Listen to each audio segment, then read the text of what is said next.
2 Kings chapter 1.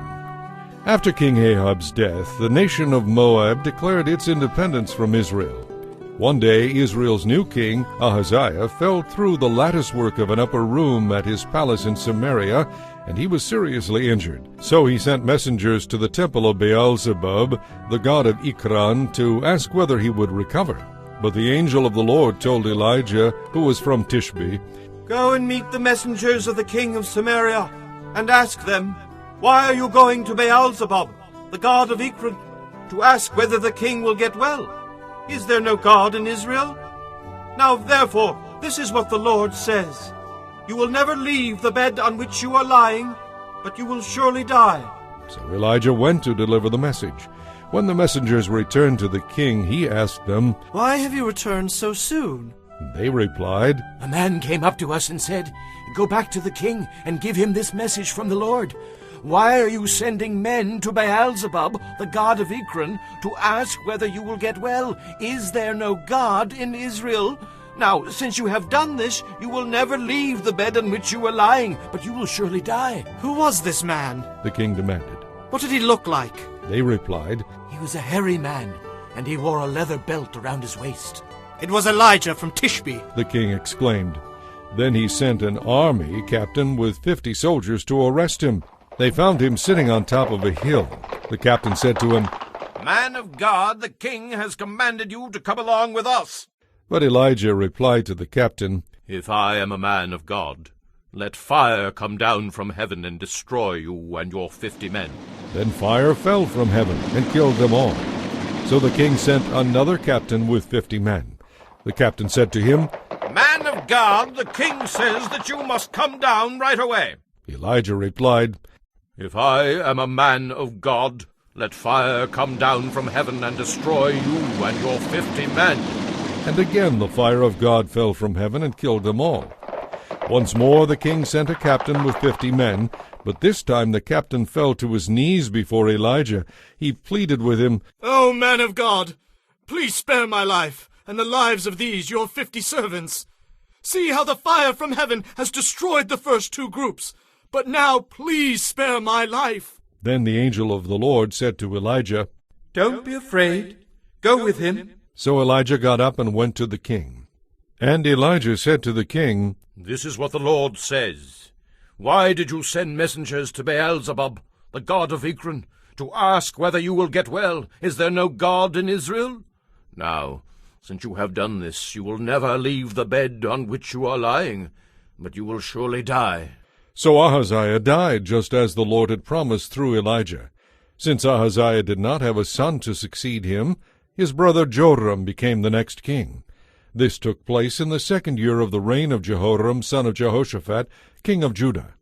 The rest of the events in Ahaziah's reign are recorded in the book of the history of the kings of Israel. Chapter 2. When the Lord was about to take Elijah up to heaven in a whirlwind, Elijah and Elisha were traveling from Gilgal. And Elijah said to Elisha, "Stay here, for the Lord has told me to go to Bethel." But Elisha replied, "As surely as the Lord lives and you yourself live, I will never leave you." So they went on together to Bethel. The group of prophets from Bethel came to Elisha and asked him, "Did you know that the Lord is going to take your master away from you today?" "Quiet." Elisha answered. "Of course I know it." Then Elijah said to Elisha, "Stay here, for the Lord has told me to go to Jericho." But Elisha replied again, "As surely as the Lord lives, and you yourself live, I will never leave you." So they went on together to Jericho.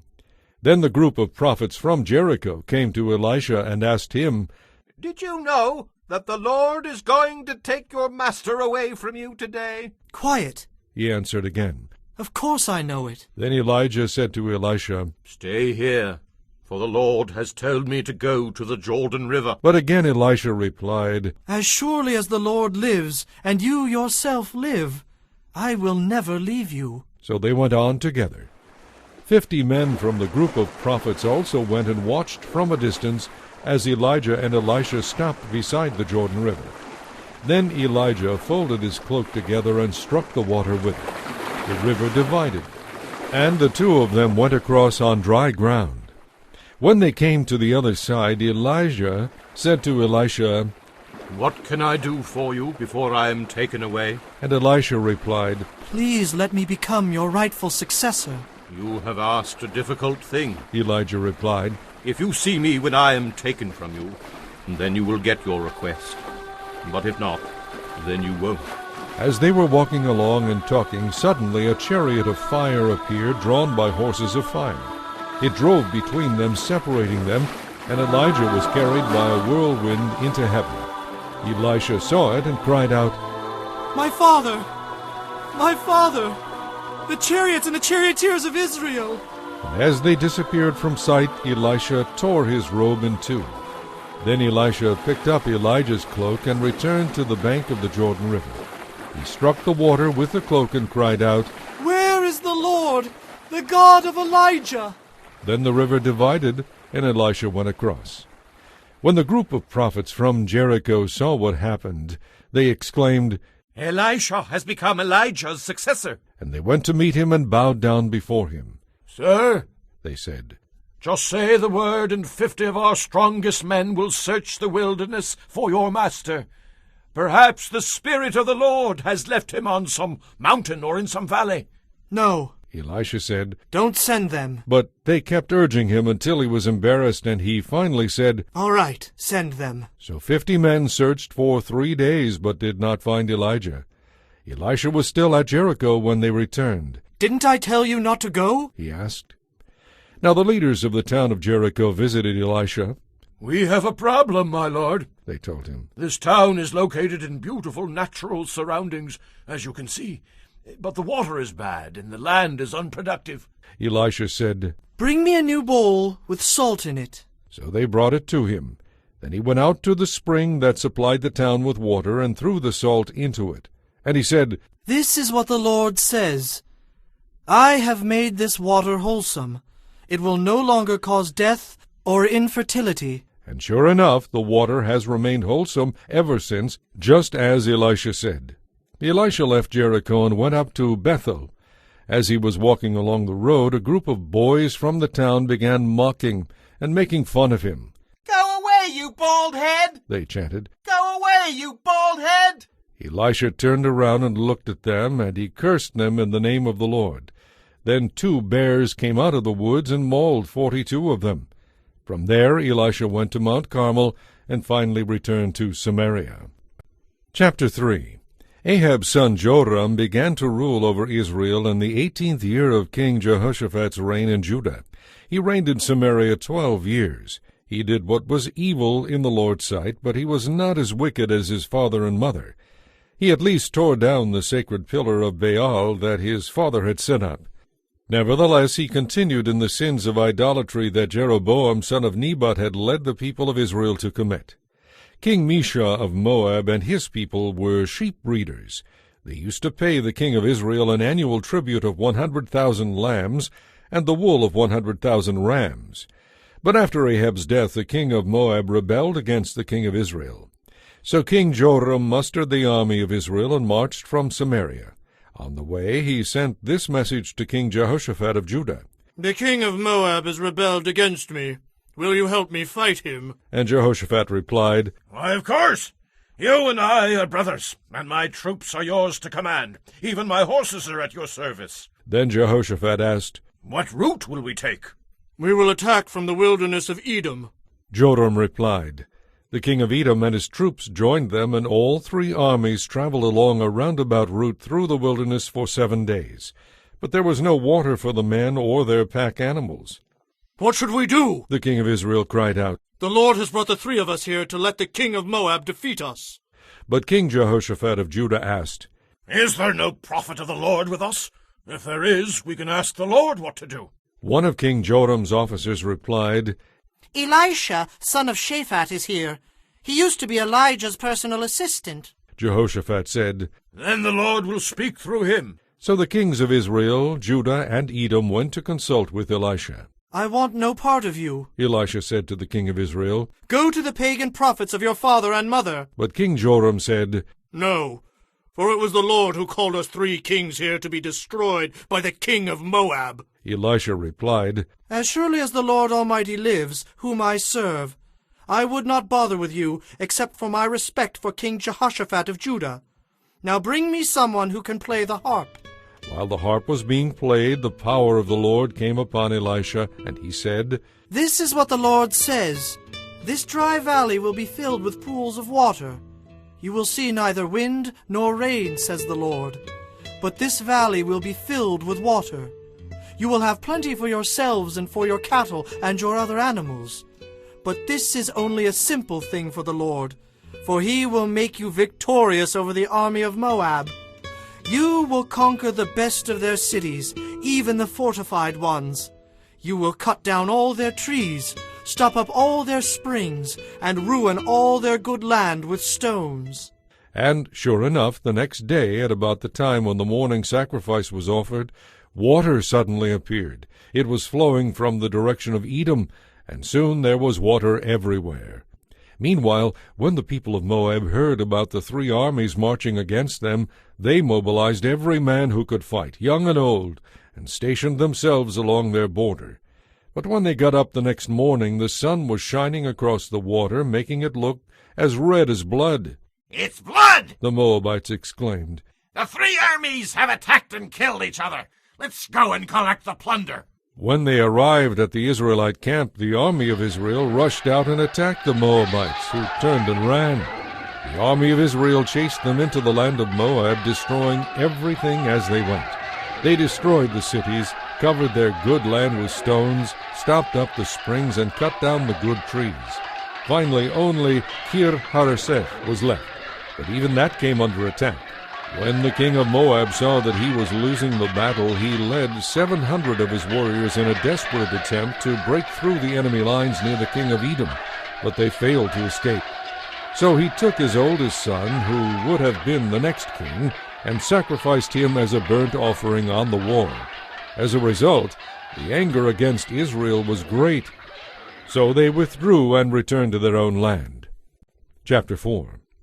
One day the widow of one of Elisha's fellow prophets came to Elisha and cried out to him, My husband who served you is dead, and you know how he feared the Lord. But now a creditor has come, threatening to take my 2 sons as slaves. What can I do to help you? Elisha asked. Tell me, what do you have in the house? Nothing at all, except a flask of olive oil. She replied. And Elisha said, Borrow as many empty jars as you can from your friends and neighbors. Then go into your house with your sons and shut the door behind you. Pour olive oil from your flask into the jars, setting the jars aside as they are filled. So she did as she was told. Her sons brought many jars to her, and she filled one after another. Soon every container was full to the brim. Bring me another jar, she said to one of her sons. There aren't any more, he told her, and then the olive oil stopped flowing. When she told the man of God what had happened, he said to her, Now sell the olive oil and pay your debts, and there will be enough money left over to support you and your sons. One day Elisha went to the town of Shunem. A wealthy woman lived there, and she invited him to eat some food. From then on, whenever he passed that way, he would stop there to eat. She said to her husband, I am sure this man who stops in from time to time is a holy man of God. Let's make a little room for him on the roof, and furnish it with a bed, a table, a chair, and a lamp. Then he will have a place to stay whenever he comes by. One day Elisha returned to Shunem, and he went up to his room to rest. He said to his servant Gehazi, Tell the woman I want to speak to her. When she arrived, Elisha said to Gehazi, Tell her that we appreciate the kind concern she has shown us. Now, ask her what we can do for her. Does she want me to put in a good word for her to the king or to the commander of the army? No, she replied. My family takes good care of me. Later Elisha asked Gehazi, What do you think we can do for her? He suggested. She doesn't have a son, and her husband is an old man. Call her back again, Elisha told him. When the woman returned, Elisha said to her as she stood in the doorway, Next year at about this time, you will be holding a son in your arms. No, my lord. Please don't lie to me like that, O man of God. But sure enough, the woman soon became pregnant, and at that time the following year she had a son, just as Elisha had said. One day when her child was older, he went out to visit his father, who was working with the harvesters. Suddenly he complained, My head hurts! My head hurts! His father said to one of the servants, Carry him home to his mother. So the servant took him home, and his mother held him on her lap. But around noontime he died. She carried him up to the bed of the man of God, then shut the door and left him there. She sent a message to her husband, Send one of the servants and a donkey, so that I can hurry to the man of God and come right back. Why today? he asked. It is neither a new moon festival nor a Sabbath. But she said, It's all right. So she saddled the donkey and said to the servant, Hurry, don't slow down on my account unless I tell you to. As she approached the man of God at Mount Carmel, Elisha saw her in the distance. He said to Gehazi, Look, the woman from Shunem is coming. Run out to meet her and ask her, Is everything all right with you, with your husband, and with your child? Yes, the woman told Gehazi. everything is fine. But when she came to the man of God at the mountain, she fell to the ground before him and caught hold of his feet. Gehazi began to push her away, but the man of God said, Leave her alone. Something is troubling her deeply, and the Lord has not told me what it is. Then she said, It was you, my lord, who said I would have a son, and didn't I tell you not to raise my hopes? Then Elisha said to Gehazi, Get ready to travel. Take my staff and go. Don't talk to anyone along the way. Go quickly and lay the staff on the child's face. But the boy's mother said, As surely as the Lord lives and you yourself live, I won't go home unless you go with me. So Elisha returned with her. Gehazi hurried on ahead and laid the staff on the child's face, but nothing happened. There was no sign of life. He returned to meet Elisha and told him, The child is still dead. When Elisha arrived, the child was indeed dead, lying there on the prophet's bed. He went in alone and shut the door behind him and prayed to the Lord. Then he lay down on the child's body, placing his mouth on the child's mouth, his eyes on the child's eyes, and his hands on the child's hands. And the child's body began to grow warm again. Elisha got up and walked back and forth in the room a few times. Then he stretched himself out again on the child. This time the boy sneezed 7 times and opened his eyes. Then Elisha summoned Gehazi. Call the child's mother, he said. And when she came in, Elisha said, Here, take your son. She fell at his feet, overwhelmed with gratitude. Then she picked up her son and carried him downstairs. Elisha now returned to Gilgal, but there was a famine in the land. One day, as the group of prophets was seated before him, he said to his servant, Put on a large kettle and make some stew for these men. One of the young men went out into the field to gather vegetables and came back with a pocketful of wild gourds. He shredded them and put them into the kettle without realizing they were poisonous. But after the men had eaten a bite or two, they cried out, Man of God, there's poison in this stew. So they would not eat it. Elisha said, Bring me some flour. Then he threw it into the kettle and said, Now it's all right. Go ahead and eat. And then it did not harm them. One day a man from Baal Shalisha brought the man of God a sack of fresh grain and 20 loaves of barley bread made from the first grain of his harvest. Elisha said, Give it to the group of prophets so they can eat. What? His servant exclaimed. Feed 100 people with only this? But Elisha repeated, Give it to the group of prophets so they can eat. For the Lord says there will be plenty for all. There will even be some left over. And sure enough, there was plenty for all and some left over, just as the Lord had promised. Chapter 5. The king of Aram had high admiration for Naaman, the commander of his army, because through him the Lord had given Aram great victories. But though Naaman was a mighty warrior, he suffered from leprosy. Now groups of Aramean raiders had invaded the land of Israel, and among their captives was a young girl who had been given to Naaman's wife as a maid. One day the girl said to her mistress, I wish my master would go and see the prophet in Samaria. He would heal him of his leprosy. So Naaman told the king what the young girl from Israel had said. Go and visit the prophet. The king told him, I will send a letter of introduction for you to carry to the king of Israel. So Naaman started out, taking as gifts 750 pounds of silver, 150 pounds of gold, and 10 sets of clothing. The letter to the king of Israel said, With this letter I present my servant Naaman. I want you to heal him of his leprosy. When the king of Israel read it, he tore his clothes in dismay and said, This man sends me a leper to heal. Am I God that I can kill and give life? He is only trying to find an excuse to invade us again. But when Elisha, the man of God, heard about the king's reaction, he sent this message to him. Why are you so upset? Send Naaman to me, and he will learn that there is a true prophet here in Israel. So Naaman went with his horses and chariots and waited at the door of Elisha's house. But Elisha sent a messenger out to him with this message. Go and wash yourself 7 times in the Jordan River. Then your skin will be restored, and you will be healed of leprosy. But Naaman became angry and stalked away. I thought he would surely come out to meet me, He said, I expected him to wave his hand over the leprosy and call on the name of the Lord his God and heal me. Aren't the Abana River and the Pharpar River of Damascus better than all the rivers of Israel put together? Why shouldn't I wash in them and be healed? So Naaman turned and went away in rage. But his officers tried to reason with him and said, Sir, if the prophet had told you to do some great thing, wouldn't you have done it? So you should certainly obey him when he says simply to go and wash and be cured. So Naaman went down to the Jordan River and dipped himself 7 times, as the man of God had instructed him. And his flesh became as healthy as a young child's, and he was healed.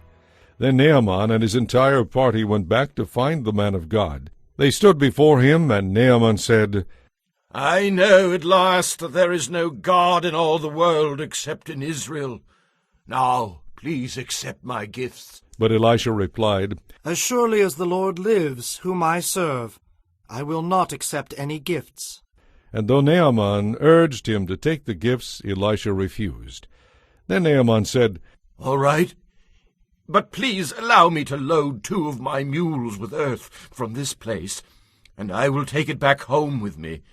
From now on I will never again offer any burnt offerings or sacrifices to any other god except the Lord. However, may the Lord pardon me in this one thing. When my master the king goes into the temple of the god Rimmon to worship there and leans on my arm, may the Lord pardon me when I bow too. Go in peace, Elisha said. So Naaman started home again. But Gehazi, Elisha's servant, said to himself, My master should not have let this Aramean get away without accepting his gifts. As surely as the Lord lives, I will chase after him and get something from him. So Gehazi set off after him. When Naaman saw him running after him, he climbed down from his chariot and went to meet him. Is everything all right? Naaman asked. Yes, Gehazi said, but my master has sent me to tell you that 2 young prophets from the hill country of Ephraim have just arrived. He would like 75 pounds of silver and 2 sets of clothing to give to them. By all means, take 150 pounds of silver. Naaman insisted. He gave him 2 sets of clothing, tied up the money in 2 bags, and sent 2 of his servants to carry the gifts for Gehazi. But when they arrived at the hill, Gehazi took the gifts from the servants and sent the men back. Then he hid the gifts inside the house. When he went in to his master, Elisha asked him, Where have you been, Gehazi? I haven't been anywhere. He replied. But Elisha asked him, Don't you realize that I was there in spirit when Naaman stepped down from his chariot to meet you? Is this the time to receive money and clothing and olive groves and vineyards and sheep and oxen and servants? Because you have done this, you and your children and your children's children will suffer from Naaman's leprosy forever. When Gehazi left the room, he was leprous. His skin was as white as snow.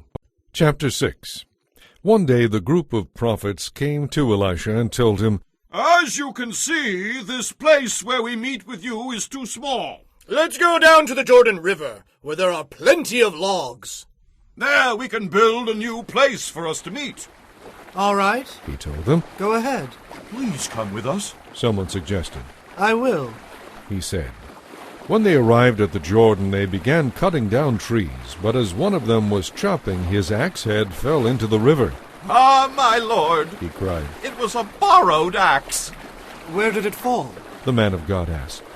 When he showed him the place, Elisha cut a stick and threw it into the water.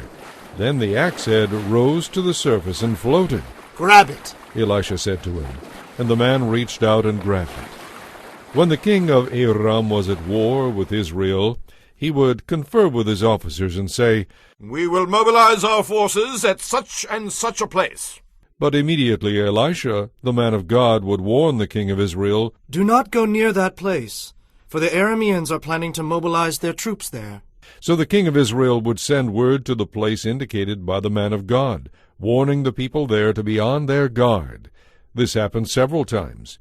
The king of Aram became very upset over this. He called in his officers and demanded, Which of you is the traitor?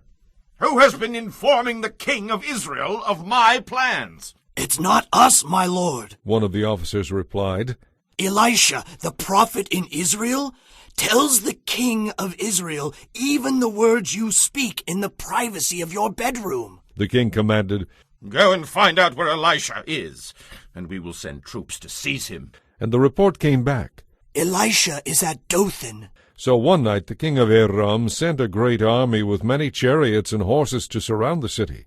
When the servant of the man of God got up early the next morning and went outside, there were troops, horses, and chariots everywhere. Ah, my lord, what will we do now? He cried out to Elisha. Don't be afraid, for there are more on our side than on theirs. Then Elisha prayed. O Lord, open his eyes and let him see. The Lord opened his servant's eyes, and when he looked up, he saw that the hillside around Elisha was filled with horses and chariots of fire.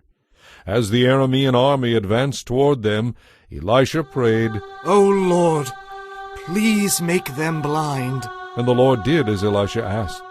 Then Elisha went out and told them, You have come the wrong way. This isn't the right city. Follow me, and I will take you to the man you are looking for. and he led them to Samaria. As soon as they had entered Samaria, Elisha prayed, O Lord, now open their eyes and let them see.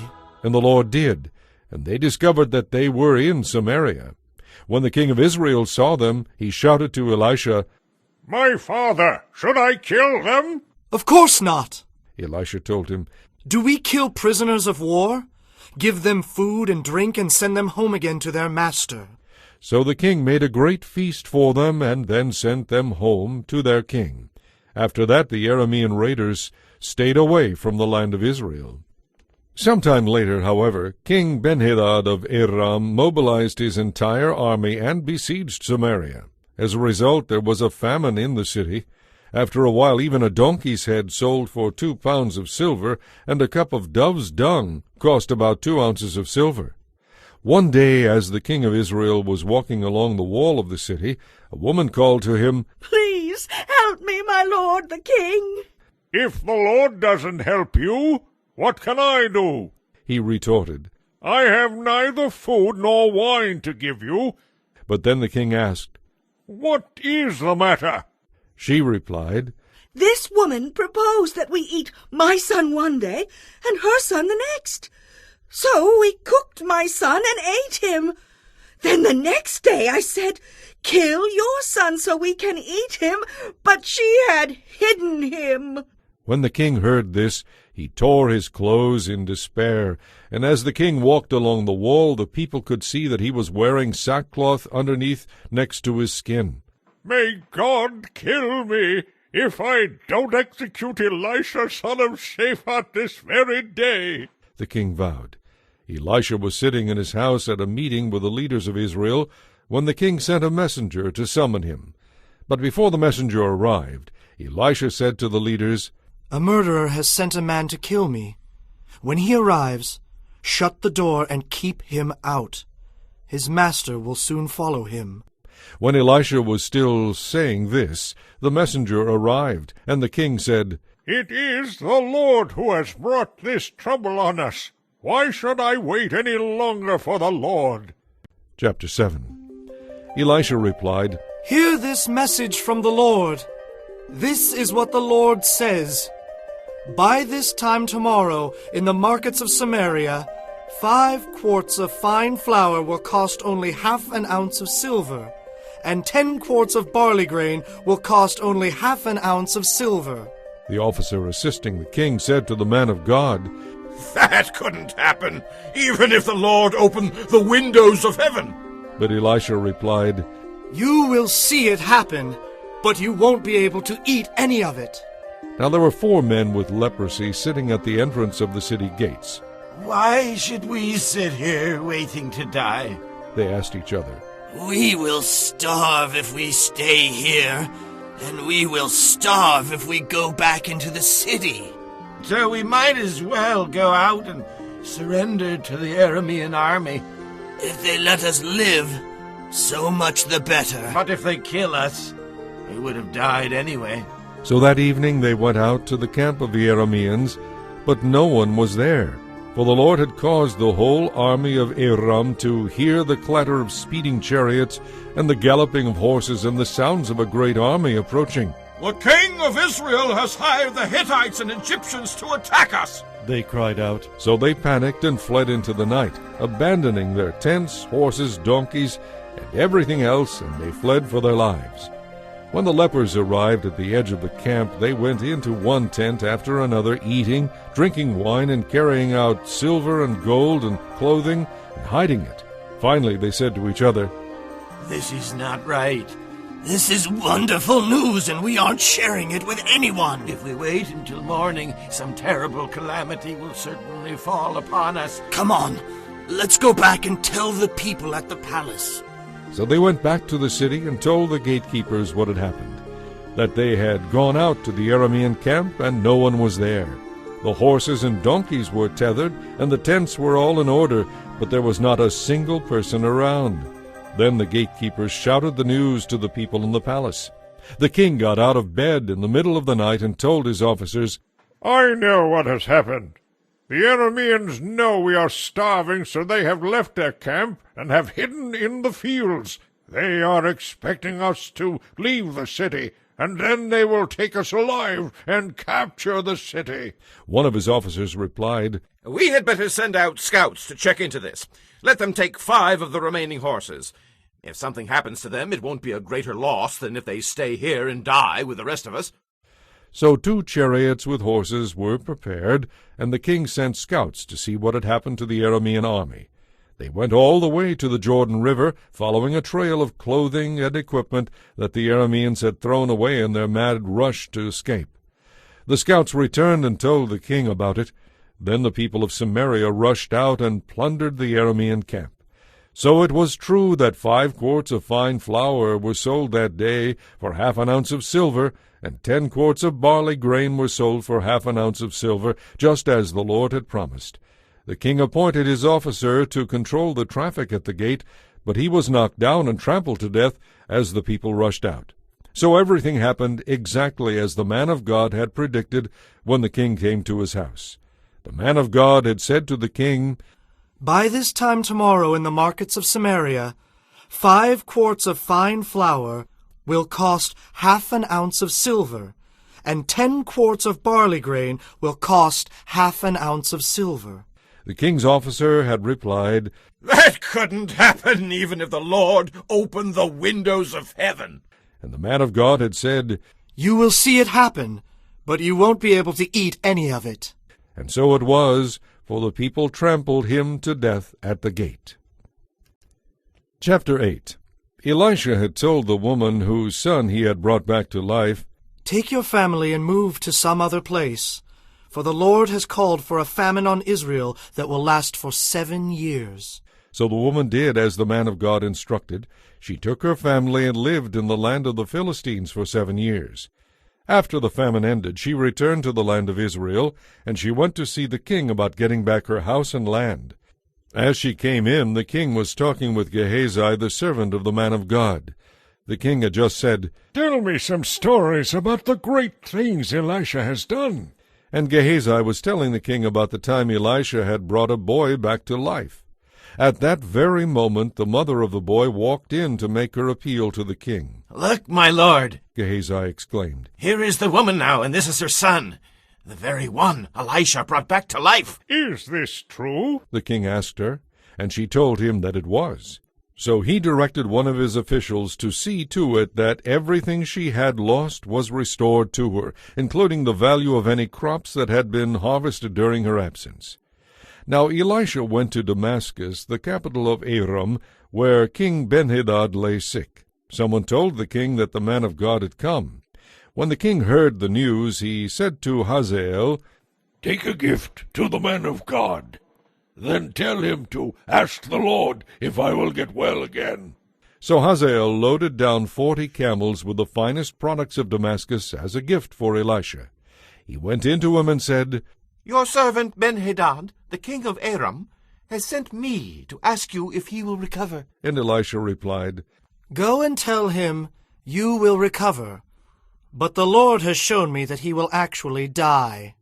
Elisha stared at Hazael with a fixed gaze until Hazael became uneasy. Then the man of God started weeping. "What's the matter, my lord?" Hazael asked him. Elisha replied, I know the terrible things you will do to the people of Israel.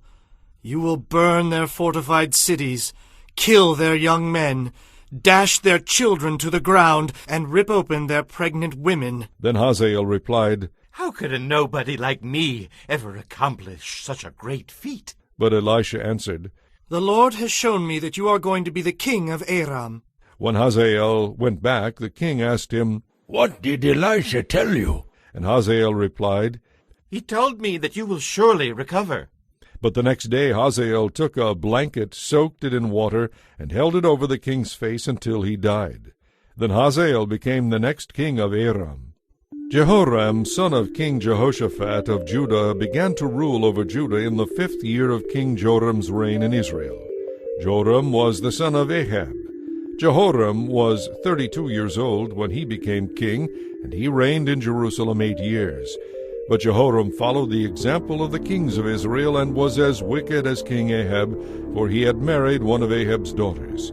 So Jehoram did what was evil in the Lord's sight.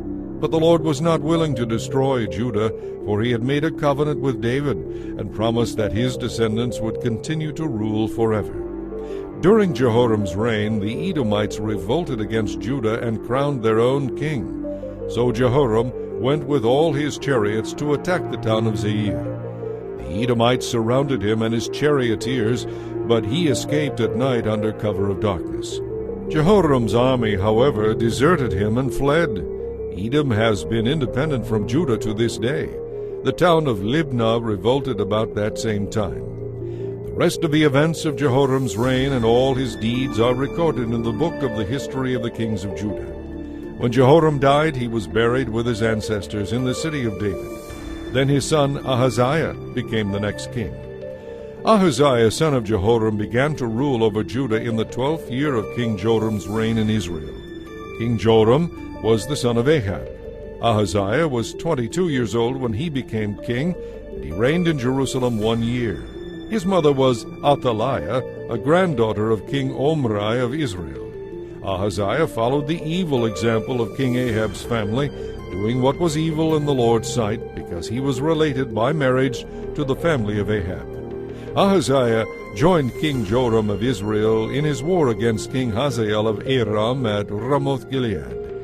When King Joram was wounded in the battle, he returned to Jezreel to recover from his wounds. While Joram was there, King Ahaziah of Judah went to visit him. Chapter 9. Meanwhile, Elisha the prophet had summoned a member of the group of prophets. Get ready to go to Ramoth-Gilead. Take this vial of olive oil with you, and find Jehu, son of Jehoshaphat, and grandson of Nimshi. Call him into a back room away from his friends, and pour the oil over his head. Say to him, This is what the Lord says, I anoint you to be the king over Israel. Then open the door and run for your life. So the young prophet did as he was told and went to Ramoth-Gilead. When he arrived there, he found Jehu sitting in a meeting with the other army officers. I have a message for you, Commander, he said. For which one of us? For you, Commander, he replied. So Jehu left the others and went into the house. Then the young prophet poured the oil over Jehu's head and said, This is what the Lord, the God of Israel, says. I anoint you king over the Lord's people, Israel. You are to destroy the family of Ahab, your master. In this way I will avenge the murder of my prophets and all the Lord's servants who were killed by Jezebel. The entire family of Ahab must be wiped out, every male, slave, and free alike in Israel. I will destroy the family of Ahab as I destroyed the families of Jeroboam, son of Naboth, and of Baasha, son of Ahijah. Dogs will eat Ahab's wife, Jezebel, at the plot of land in Jezreel, and no one will bury her. Then the young prophet opened the door and ran.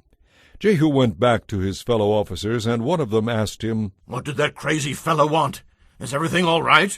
You know the way such a man babbles on, Jehu replied. You're lying, they said. Tell us. So Jehu told them what the man had said, and that at the Lord's command he had been anointed king over Israel. They quickly spread out their cloaks on the bare steps and blew a trumpet, shouting, Jehu is king! So Jehu, son of Jehoshaphat and grandson of Nimshi, formed a conspiracy against King Joram. Now Joram had been with the army at Ramoth-Gilead, defending Israel against the forces of King Hazael of Aram. But Joram had been wounded in the fighting and had returned to Jezreel to recover from his wounds. So Jehu told the men with him, Since you want me to be king, don't let anyone escape to Jezreel to report what we have done. Then Jehu got into a chariot and rode to Jezreel to find King Joram, who was lying there wounded. King Ahaziah of Judah was there too, for he had gone to visit him. The watchman on the tower of Jezreel saw Jehu and his company approaching, so he shouted to Joram, I see a company of troops coming! Send out a rider to find out if they are coming in peace, King Joram shouted back. So a rider went out to meet Jehu and said, The king wants to know whether you are coming in peace. Jehu replied, What do you know about peace? Get behind me! The watchman called out to the king, The rider has met them, but he is not returning. So the king sent out a second rider. He rode up to them and demanded, The king wants to know whether you come in peace. Again Jehu answered, What do you know about peace? Get behind me! The watchman exclaimed, The rider has met them, but he isn't returning either. It must be Jehu, son of Nimshi, for he is driving so recklessly. Quick, get my chariot ready, King Joram commanded. Then King Joram of Israel and King Ahaziah of Judah rode out in their chariots to meet Jehu. They met him at the field that had belonged to Naboth of Jezreel. King Joram demanded, Do you come in peace, Jehu? Jehu replied, How can there be peace as long as the idolatry and witchcraft of your mother, Jezebel, are all around us? Then King Joram reined the chariot horses around and fled, shouting to King Ahaziah, Treason, Ahaziah! Then Jehu drew his bow and shot Joram between the shoulders. The arrow pierced his heart, and he sank down dead in his chariot. Jehu said to Bidkar, his officer, Throw him into the field of Naboth of Jezreel. Do you remember when you and I were riding along behind his father Ahab? The Lord pronounced this message against him. I solemnly swear that I will repay him here on Naboth's property, says the Lord, for the murder of Naboth and his sons that I saw yesterday. So throw him out on Naboth's field, just as the Lord said. When King Ahaziah of Judah saw what had happened, he fled along the road to Beth-Hagan. Jehu rode after him, shouting, Shoot him too! So they shot Ahaziah in his chariot at the ascent of Gur near Ibleam. He was able to go on as far as Megiddo, but he died there. His officials took him by chariot to Jerusalem, where they buried him with his ancestors in the city of David. Ahaziah's reign over Judah had begun in the 11th year of King Joram's reign in Israel. When Jezebel, the queen mother, heard that Jehu had come to Jezreel, she painted her eyelids and fixed her hair and sat at a window. When Jehu entered the gate of the palace, she shouted at him, Have you come in peace, you murderer? You are just like Zimri, who murdered his master. Jehu looked up and saw her at the window and shouted, Who is on my side? And 2 or 3 eunuchs looked out at him. Throw her down! Jehu yelled. So they threw her out the window, and some of her blood spattered against the wall and on the horses. And Jehu trampled her body under his horses' hooves. Then Jehu went into the palace and ate and drank. Afterward he said, Someone go and bury this cursed woman, for she is the daughter of a king. But when they went out to bury her, they found only her skull, her feet, and her hands. When they returned and told Jehu, he stated, This fulfills the message from the Lord, which he spoke through his servant Elijah from Tishbe. At the plot of land in Jezreel, dogs will eat Jezebel's flesh. Her body will be scattered like dung on the field of Jezreel, so that no one will be able to recognize her. Chapter 10. Now Ahab had 70 sons living in the city of Samaria. So Jehu wrote a letter and sent copies to Samaria, to the officials of the city, to the leaders of the people, and to the guardians of King Ahab's sons. The letter said, The king's sons are with you, and you have at your disposal chariots, horses, a fortified city, and weapons. As soon as you receive this letter, select the best qualified of King Ahab's sons to be your king, and prepare to fight for Ahab's dynasty. But they were paralyzed with fear and said, 2 kings couldn't stand against this man. What can we do? So the palace and city administrators, together with the other leaders and the guardians of the king's sons, sent this message to Jehu. We are your servants, and will do anything you tell us. We will not make anyone king. Do whatever you think is best. Jehu responded with a second letter. If you are on my side and are going to obey me, bring the heads of the king's sons to me at Jezreel at about this time tomorrow. Now the 70 sons of the king were being cared for by the leaders of Samaria, where they had been raised since childhood.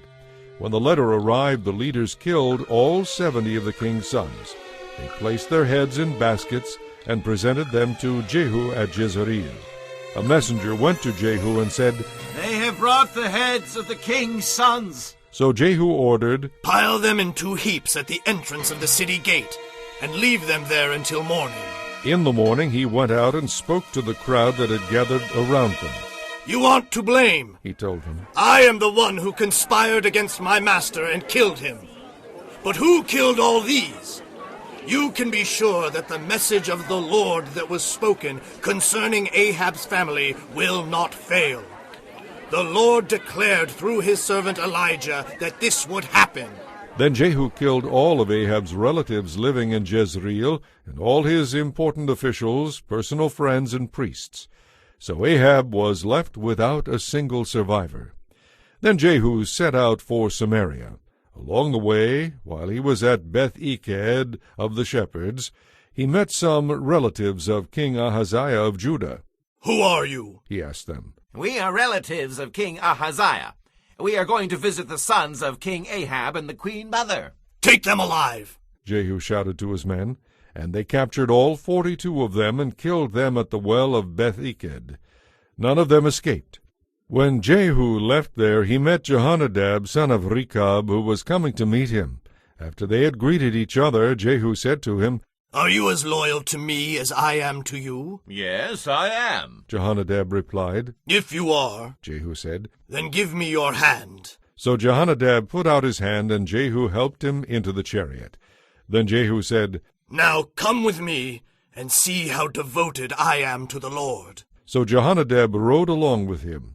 When Jehu arrived in Samaria, he killed everyone who was left there from Ahab's family, just as the Lord had promised through Elijah. Then Jehu called a meeting of all the people of the city and said to them, Ahab hardly worshipped Baal at all compared to the way I will worship him. Summon all the prophets and worshippers of Baal, and call together all his priests. See to it that every one of them comes, for I am going to offer a great sacrifice to Baal. Any of Baal's worshippers who fail to come will be put to death. But Jehu's plan was to destroy all the worshippers of Baal. Then Jehu ordered, Prepare a solemn assembly to worship Baal. So they did. He sent messengers throughout all Israel, summoning those who worship Baal. They all came and filled the temple of Baal from one end to the other. And Jehu instructed the keeper of the wardrobe, "Be sure that every worshipper of Baal wears one of these robes." So robes were given to them. Then Jehu went into the temple of Baal with Jehonadab son of Rechab. Jehu said to the worshippers of Baal, "Make sure that only those who worship Baal are here. Don't let anyone in who worships the Lord." So they were all inside the temple to offer sacrifices and burnt offerings. Now Jehu had surrounded the building with 80 of his men and had warned them, "If you let anyone escape, you will pay for it with your own life." As soon as Jehu had finished sacrificing the burnt offering, he commanded his guards and officers, "Go in and kill all of them. Don't let a single one escape." So they killed them all with their swords, and the guards and officers dragged their bodies outside. Then Jehu's men went into the fortress of the temple of Baal. They dragged out the sacred pillar used in the worship of Baal and destroyed it. They broke down the sacred pillar of Baal and wrecked the temple of Baal, converting it into a public toilet. That is what it is used for to this day. Thus Jehu destroyed every trace of Baal worship from Israel. He did not, however, destroy the gold calves at Bethel and Dan, the great sin that Jeroboam, son of Nebat, had led Israel to commit. Nonetheless, the Lord said to Jehu, "You have done well in following my instructions to destroy the family of Ahab. Because of this I will cause your descendants to be the kings of Israel down to the 4th generation." But Jehu did not obey the law of the Lord, the God of Israel, with all his heart. He refused to turn from the sins of idolatry that Jeroboam had led Israel to commit. At about that time the Lord began to reduce the size of Israel's territory. King Hazael conquered several sections of the country east of the Jordan River, including all of Gilead, Gad, Reuben, and Manasseh. He conquered the area from the town of Aroer by the Arnon Gorge to as far north as Gilead and Bashan. The rest of the events of Jehu's reign and all his deeds and achievements are recorded in the book of the history of the kings of Israel. When Jehu died, he was buried with his ancestors in Samaria. Then his son Jehoahaz became the next king.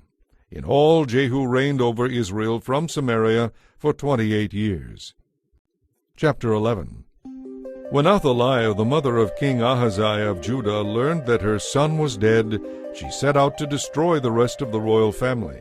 But Ahaziah's sister Jehosheba, the daughter of King Jehoram, took Ahaziah's infant son Joash and stole him away from among the rest of the king's children who were about to be killed. Jehosheba put Joash and his nurse in a bedroom to hide him from Athaliah, so the child was not murdered. Joash and his nurse remained hidden in the temple of the Lord for 6 years, while Athaliah ruled over the land. In the 7th year of Athaliah's reign, Jehoiada the priest summoned the commanders, the Karaite mercenaries, and the guards to come to the temple of the Lord. He made a pact with them and made them swear an oath of loyalty there in the Lord's temple. Then he showed them the king's son. Jehoiada told them, "This is what you must do. A third of you who are on duty on the Sabbath are to guard the royal palace itself. Another third of you are to stand guard at the sewer gate, and the final third must stand guard behind the palace guard. These 3 groups will all guard the palace. The other 2 units who are off duty on the Sabbath must stand guard for the king at the Lord's temple. Form a bodyguard for the king, and keep your weapons in hand. Any unauthorized person who approaches you must be killed. Stay right beside the king at all times." So the commanders did everything just as Jehoiada the priest ordered. The commanders took charge of the men reporting for duty that Sabbath, as well as those who were going off duty. They brought them all to Jehoiada the priest, and he supplied them with the spears and shields that had once belonged to King David and were stored in the temple of the Lord. The guards stationed themselves around the king with their weapons ready. They formed a line from the south side of the temple around to the north side and all around the altar. Then Jehoiada brought out Joash, the king's son, and placed the crown on his head. He presented Joash with a copy of God's covenant and proclaimed him king. They anointed him, and all the people clapped their hands and shouted, "Long live the king!" When Athaliah heard all the noise made by the guards and the people, she hurried to the Lord's temple to see what was happening. And she saw the newly crowned king standing in his place of authority by the pillar, as was the custom at times of coronation. The officers and trumpeters were surrounding him, and people from all over the land were rejoicing and blowing trumpets. When Athaliah saw all this, she tore her clothes in despair and shouted, "Treason! Treason!" Then Jehoiada the priest ordered the commanders who were in charge of the troops, "Take her out of the temple and kill anyone who tries to rescue her. Do not kill her here in the temple of the Lord." So they seized her and led her out to the gate where horses entered the palace grounds, and she was killed there. Then Jehoiada made a covenant between the Lord and the king and the people that they would be the Lord's people. He also made a covenant between the king and the people. And all the people of the land went over to the temple of Baal and tore it down. They demolished the altars and smashed the idols to pieces, and they killed Mathan, the priest of Baal, in front of the altars. Jehoiada the priest stationed guards at the temple of the Lord. Then the commanders, the Karaite mercenaries, the guards, and all the people of the land escorted the king from the temple of the Lord. They went through the gate of the guards and into the palace, and the king took his seat on the royal throne. So all the people of the land rejoiced, and the city was peaceful, because Athaliah had been killed at the king's palace. Joash was 7 years old when he became king. Chapter 12. Joash began to rule over Judah in the 7th year of King Jehu's reign in Israel. He reigned in Jerusalem 40 years. His mother was Zibiah from Beersheba. All his life Joash did what was pleasing in the Lord's sight, because Jehoiada the priest instructed him. Yet even so he did not destroy the pagan shrines, and the people still offered sacrifices and burned incense there. One day King Joash said to the priests, "Collect all the money brought as a sacred offering to the Lord's temple, whether it is a regular assessment, a payment of vows, or a voluntary gift. Let the priests take some of that money to pay for whatever repairs are needed at the temple." But by the 23rd year of Joash's reign, the priests still had not repaired the temple. So King Joash called for Jehoiada and the other priests and asked them, "Why haven't you repaired the temple? Don't use any more gifts for your own needs. From now on, it must be all spent on getting the temple into good condition." So the priests agreed not to collect any more money from the people, and they also agreed not to undertake the repairs of the temple themselves. Then Jehoiada the priest bored a hole in the lid of a large chest and set it on the right-hand side of the altar at the entrance of the temple of the Lord. The priests guarding the entrance put all of the people's contributions into the chest. Whenever the chest became full, the court secretary and the high priest counted the money that had been brought to the Lord's temple and put it into bags. Then they gave the money to the construction supervisors, who used it to pay the people working on the Lord's temple, the carpenters, the builders, the masons, and the stonecutters. They also used the money to buy timber and cut stone for repairing the Lord's temple, and they paid any other expenses related to the temple's restoration. The money brought to the temple was not used for making silver cups, lamp snuffers, basins, trumpets, or other articles of gold or silver for the temple of the Lord. It was paid out to the workmen who used it for the temple repairs. No accounting was required from the construction supervisors, because they were honest and faithful workers. However, the money that was contributed for guilt offerings and sin offerings was not brought into the Lord's temple. It was given to the priests for their own use. About this time, King Hazael of Aram went to war against Gath and captured it. Then he turned to attack Jerusalem. King Joash collected all the sacred objects that Jehoshaphat, Jehoram, and Ahaziah, the previous kings of Judah, had dedicated, along with what he himself had dedicated. He sent them all to Hazael, along with all the gold and the treasuries of the Lord's temple and the royal palace. So Hazael called off his attack on Jerusalem. The rest of the events in Joash's reign and all his deeds are recorded in the book of the history of the kings of Judah. But his officers plotted against him and assassinated him at Beth-Millo on the road to Selah. The assassins were Jozabad, son of Shimeath, and Jehozabad, son of Shomer, both trusted advisers. Joash was buried with his ancestors in the city of David. Then his son Amaziah became the next king. Chapter 13. Jehoahaz, son of Jehu, began to rule over Israel in the 23rd year of King Joash's reign in Judah. He reigned in Samaria 17 years, but he did what was evil in the Lord's sight. He followed the example of Jeroboam, son of Nebat, continuing the sins of idolatry that Jeroboam, son of Nebat, had led Israel to commit.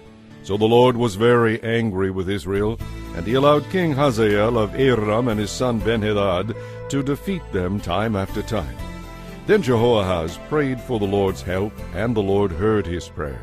The Lord could see how terribly the king of Aram was oppressing Israel, so the Lord raised up a deliverer to rescue the Israelites from the tyranny of the Arameans.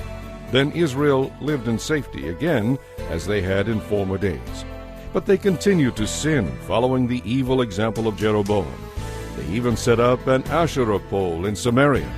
Finally, Jehoahaz's army was reduced to 50 mounted troops, 10 chariots, and 10,000 foot soldiers.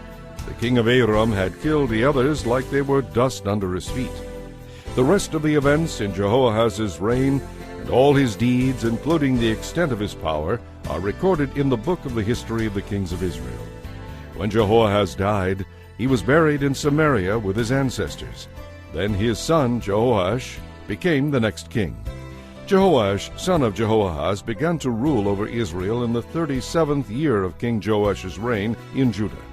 He reigned in Samaria 16 years. But he did what was evil in the Lord's sight.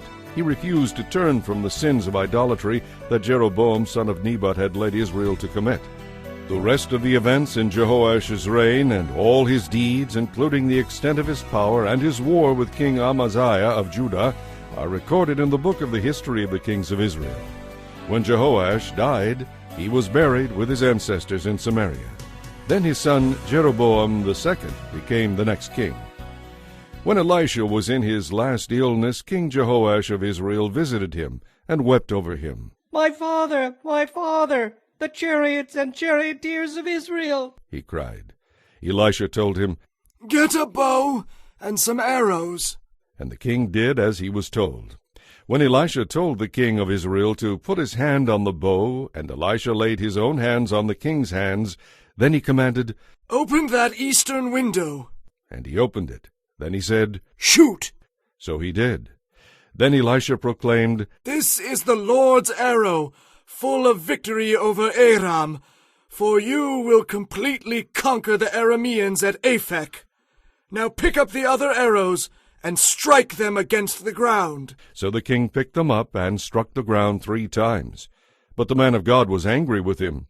You should have struck the ground 5 or 6 times, he exclaimed. Then you would have beaten Aram until they were entirely destroyed. Now you will be victorious only 3 times. Then Elisha died and was buried. Groups of Moabite raiders used to invade the land each spring. Once when some Israelites were burying a man, they spied a band of these raiders. So they hastily threw the body they were burying into the tomb of Elisha. But as soon as the body touched Elisha's bones, the dead man revived and jumped to his feet. King Hazael of Aram had oppressed Israel during the entire reign of King Jehoahaz. But the Lord was gracious to the people of Israel, and they were not totally destroyed. He pitied them because of his covenant with Abraham, Isaac, and Jacob. And to this day he still has not completely destroyed them or banished them from his presence. King Hazael of Aram died, and his son Ben-Hadad became the next king. Then Jehoash, son of Jehoahaz, recaptured from Ben-Hadad, son of Hazael, the towns that Hazael had taken from Jehoash's father, Jehoahaz. Jehoash defeated Ben-Hadad on 3 occasions, and so recovered the Israelite towns. Chapter 14. Amaziah, son of Joash, began to rule over Judah in the 2nd year of the reign of King Jehoash of Israel. Amaziah was 25 years old when he became king, and he reigned in Jerusalem 29 years. His mother was Jehoaddin from Jerusalem. Amaziah did what was pleasing in the Lord's sight, but not like his ancestor David. Instead, he followed the example of his father Joash. Amaziah did not destroy the pagan shrines, where the people offered sacrifices and burned incense. When Amaziah was well established as king, he executed the men who had assassinated his father. However, he did not kill the children of the assassins, for he obeyed the command of the Lord written in the book of the law of Moses. Parents must not be put to death for the sins of their children, nor the children for the sins of their parents. Those worthy of death must be executed for their own crimes. It was Amaziah who killed 10,000 Edomites in the Valley of Salt. He also conquered Selah and changed its name to Joktheel, as it is called to this day. One day Amaziah sent this challenge to Israel's king Jehoash, the son of Jehoahaz and grandson of Jehu. Come and meet me in battle. But King Jehoash of Israel replied to King Amaziah of Judah with this story. Out in the Lebanon mountains a thistle sent a message to a mighty cedar tree. Give your daughter in marriage to my son. But just then a wild animal came by and stepped on the thistle, crushing it. You have indeed destroyed Edom, and are very proud about it. Be content with your victory and stay at home. Why stir up trouble that will bring disaster on you and the people of Judah? But Amaziah refused to listen, so King Jehoash of Israel mobilized his army against King Amaziah of Judah. The two armies drew up their battle lines at Beth-Shemesh in Judah. Judah was routed by the army of Israel, and its army scattered and fled for home.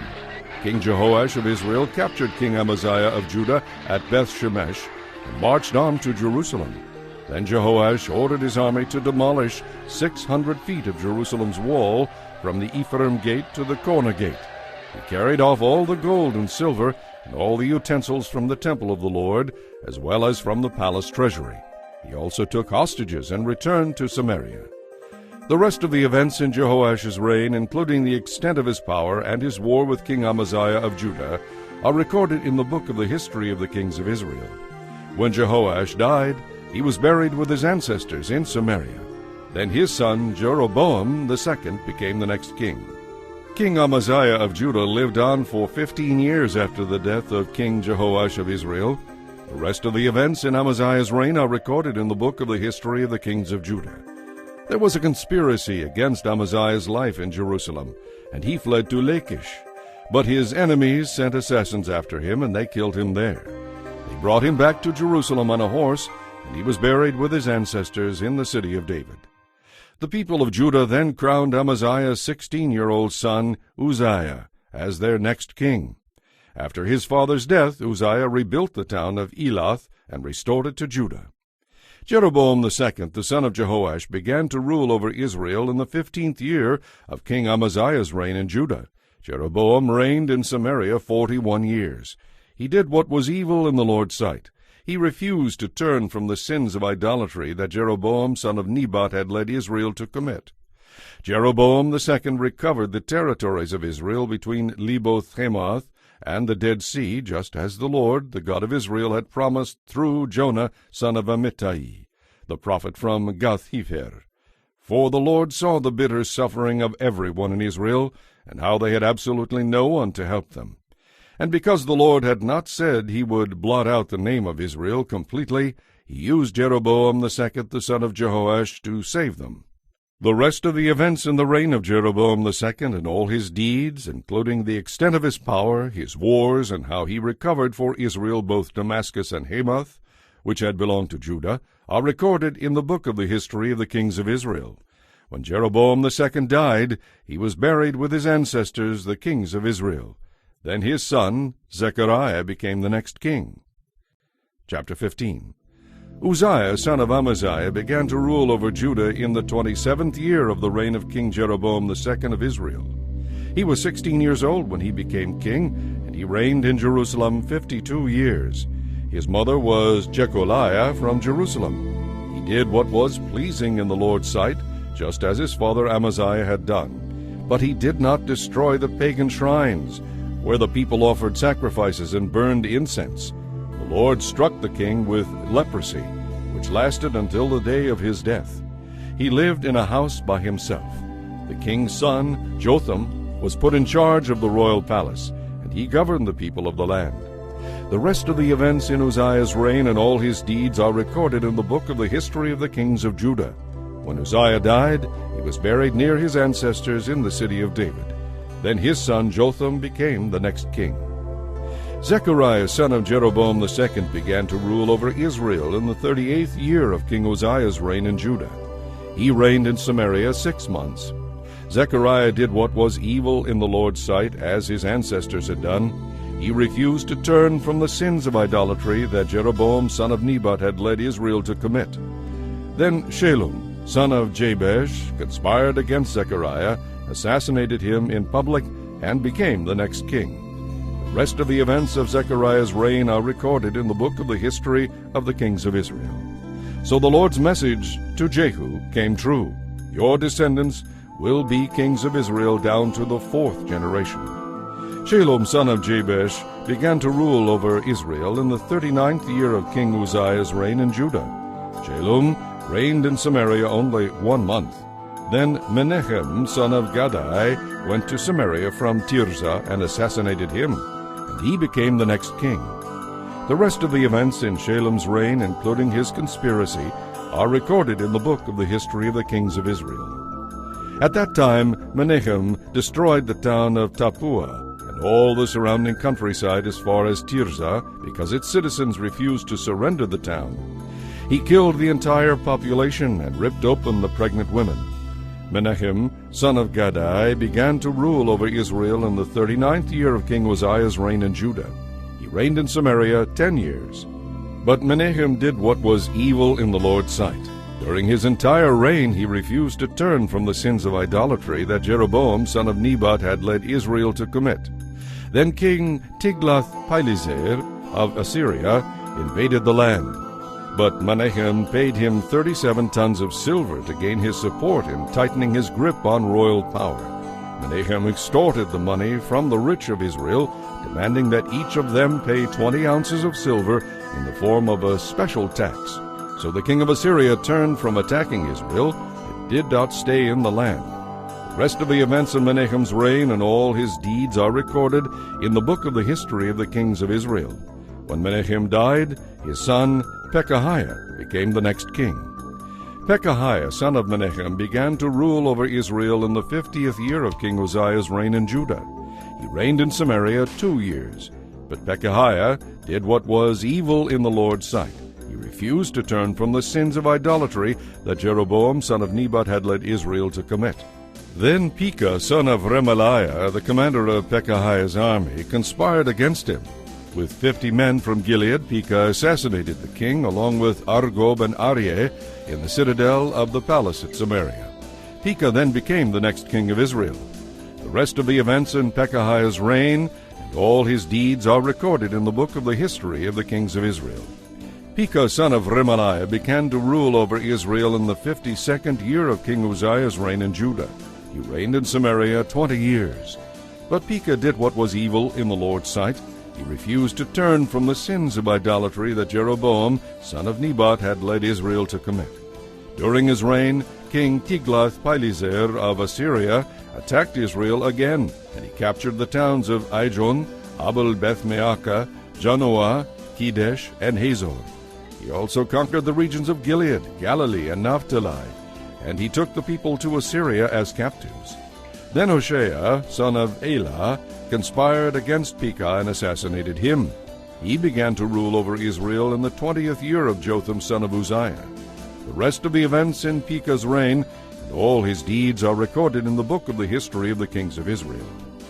Jotham son of Uzziah began to rule over Judah in the 2nd year of King Pekah's reign in Israel. He was 25 years old when he became king, and he reigned in Jerusalem 16 years. His mother was Jerusha, the daughter of Zadok. Jotham did what was pleasing in the Lord's sight, just as his father Uzziah had done. But he did not destroy the pagan shrines, where the people offered sacrifices and burned incense. He was the one who rebuilt the upper gate of the temple of the Lord. The rest of the events in Jotham's reign and all his deeds are recorded in the book of the history of the kings of Judah. In those days the Lord began to send King Rezin of Aram and King Pekah of Israel to attack Judah. When Jotham died, he was buried with his ancestors in the city of David. Then his son Ahaz became the next king. Chapter 16. Ahaz, son of Jotham, began to rule over Judah in the 17th year of King Pekah's reign in Israel. Ahaz was 20 years old when he became king, and he reigned in Jerusalem 16 years. He did not do what was pleasing in the sight of the Lord his God, as his ancestor David had done. Instead, he followed the example of the kings of Israel, even sacrificing his own son in the fire. He imitated the detestable practices of the pagan nations the Lord had driven from the land ahead of the Israelites. He offered sacrifices and burned incense at the pagan shrines, and on the hills and under every green tree. Then King Rezin of Aram and King Pekah of Israel declared war on Ahaz. They besieged Jerusalem, but did not conquer it. At that time the king of Edom recovered the town of Elath for Edom. He drove out the people of Judah and sent Edomites to live there, as they do to this day. King Ahaz sent messengers to King Tiglath-Pileser of Assyria with this message: I am your servant and your vassal. Come up and rescue me from the attacking armies of Aram and Israel. Then Ahaz took the silver and gold from the temple of the Lord and the palace treasury, and sent it as a gift to the Assyrian king. So the Assyrians attacked the Aramean capital of Damascus, and led its population away as captives, resettling them in Kir. They also killed King Rezin. King Ahaz then went to Damascus to meet with King Tiglath-Pileser of Assyria.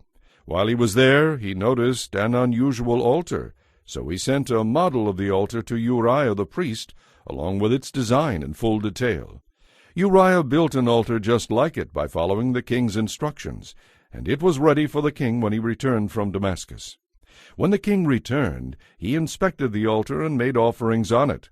The king presented a burnt offering and a grain offering, poured a drink offering over it, and sprinkled the blood of peace offerings on it. Then King Ahaz removed the old bronze altar from the front of the Lord's temple, which had stood between the entrance and the new altar, and placed it on the north side of the new altar. He said to Uriah the priest, Use the new altar for the morning sacrifices of burnt offering, the evening grain offering, the king's burnt offering and grain offering, and the offerings of the people, including their drink offerings. The blood from the burnt offerings and sacrifices should be sprinkled over the new altar. The old bronze altar will be only for my personal use. Uriah the priest did just as King Ahaz instructed him. Then the king removed the side panels and basins from the portable water carts. He also removed the sea from the backs of the bronze oxen and placed it on the stone pavement. In deference to the king of Assyria, he also removed the canopy that had been constructed inside the palace for use on the Sabbath day, as well as the king's outer entrance to the temple of the Lord. The rest of the events in Ahaz's reign and his deeds are recorded in the book of the history of the kings of Judah. When Ahaz died, he was buried with his ancestors in the city of David. Then his son Hezekiah became the next king. Chapter 17. Hoshea son of Elah began to rule over Israel in the 12th year of King Ahaz's reign in Judah. He reigned in Samaria 9 years. He did what was evil in the Lord's sight, but not as much as the king of Israel who ruled before him. King Shalmaneser of Assyria attacked and defeated King Hoshea, so Israel was forced to pay heavy annual tribute to Assyria. Then Hoshea conspired against the king of Assyria by asking King So of Egypt to help him shake free of Assyria's power, and by refusing to pay the annual tribute to Assyria. When the king of Assyria discovered this treachery, he arrested him and put him in prison for his rebellion. Then the king of Assyria invaded the entire land, and for 3 years he besieged Samaria. Finally, in the 9th year of King Hoshea's reign, Samaria fell, and the people of Israel were exiled to Assyria. They were settled in colonies in Halah, along the banks of the Habor River in Gozan, and among the cities of the Medes. This disaster came upon the nation of Israel because the people worshipped other gods, sinning against the Lord their God, who had brought them safely out of their slavery in Egypt. They had imitated the practices of the pagan nations the Lord had driven from the land before them, as well as the practices the kings of Israel had introduced. The people of Israel had also secretly done many things that were not pleasing to the Lord their God. They built pagan shrines for themselves in all their towns, from the smallest outpost to the largest walled city. They set up sacred pillars and Asherah poles at the top of every hill and under every green tree. They burned incense at the shrines, just like the nations the Lord had driven from the land ahead of them.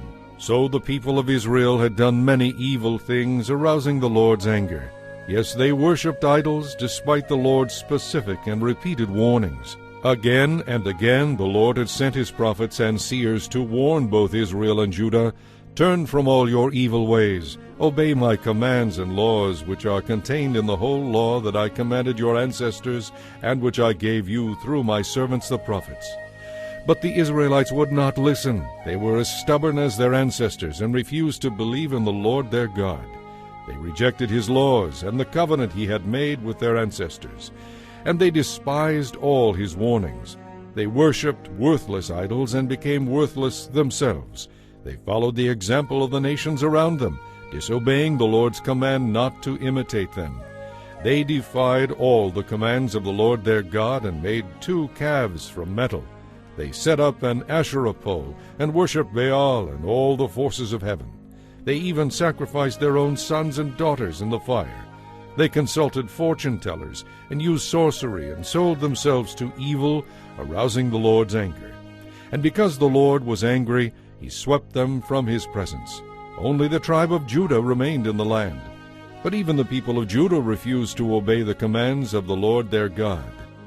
They walked down the same evil paths that Israel had established. So the Lord rejected all the descendants of Israel. He punished them by handing them over to their attackers until they were destroyed. For when the Lord tore Israel away from the kingdom of David, they chose Jeroboam son of Nebat as their king. Then Jeroboam drew Israel away from following the Lord and made them commit a great sin. And the people of Israel persisted in all the evil ways of Jeroboam. They did not turn from their sins of idolatry until the Lord finally swept them away, just as all his prophets had warned would happen. So Israel was carried off to the land of Assyria, where they remain to this day. And the king of Assyria transported groups of people from Babylon, Cutha, Ava, Hamath, and Sepharvaim, and resettled them in the towns of Samaria, replacing the people of Israel. So the Assyrians took over Samaria and the other towns of Israel. But since these foreign settlers did not worship the Lord when they first arrived, the Lord sent lions among them to kill some of them.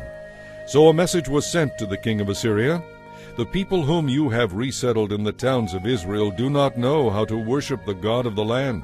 He has sent lions among them to destroy them because they have not worshipped him correctly." The king of Assyria then commanded, "Send one of the exiled priests from Samaria back to Israel. Let him teach the new residents the religious customs of the God of the land." So one of the priests who had been exiled from Samaria returned to Bethel and taught the new residents how to worship the Lord. But these various groups of foreigners also continued to worship their own gods in town after town where they lived. They placed their idols at the pagan shrines that the people of Israel had built. Those from Babylon worshipped idols of their god Succoth-Benoth. Those from Cutha worshipped their god Nergal. And those from Hamath worshipped Ashima.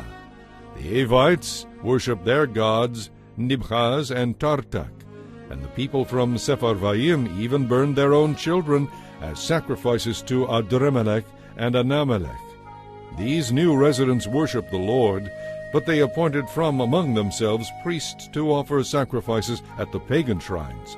And though they worshipped the Lord, they continued to follow the religious customs of the nations from which they came. And this is still going on among them today. They follow their former practices instead of truly worshiping the Lord and obeying the laws, regulations, instructions, and commands he gave the descendants of Jacob, whose name he changed to Israel. For the Lord had made a covenant with the descendants of Jacob and commanded them, "Do not worship any other gods, or bow before them, or serve them, or offer sacrifices to them. Worship only the Lord, who brought you out of Egypt with such mighty miracles and power.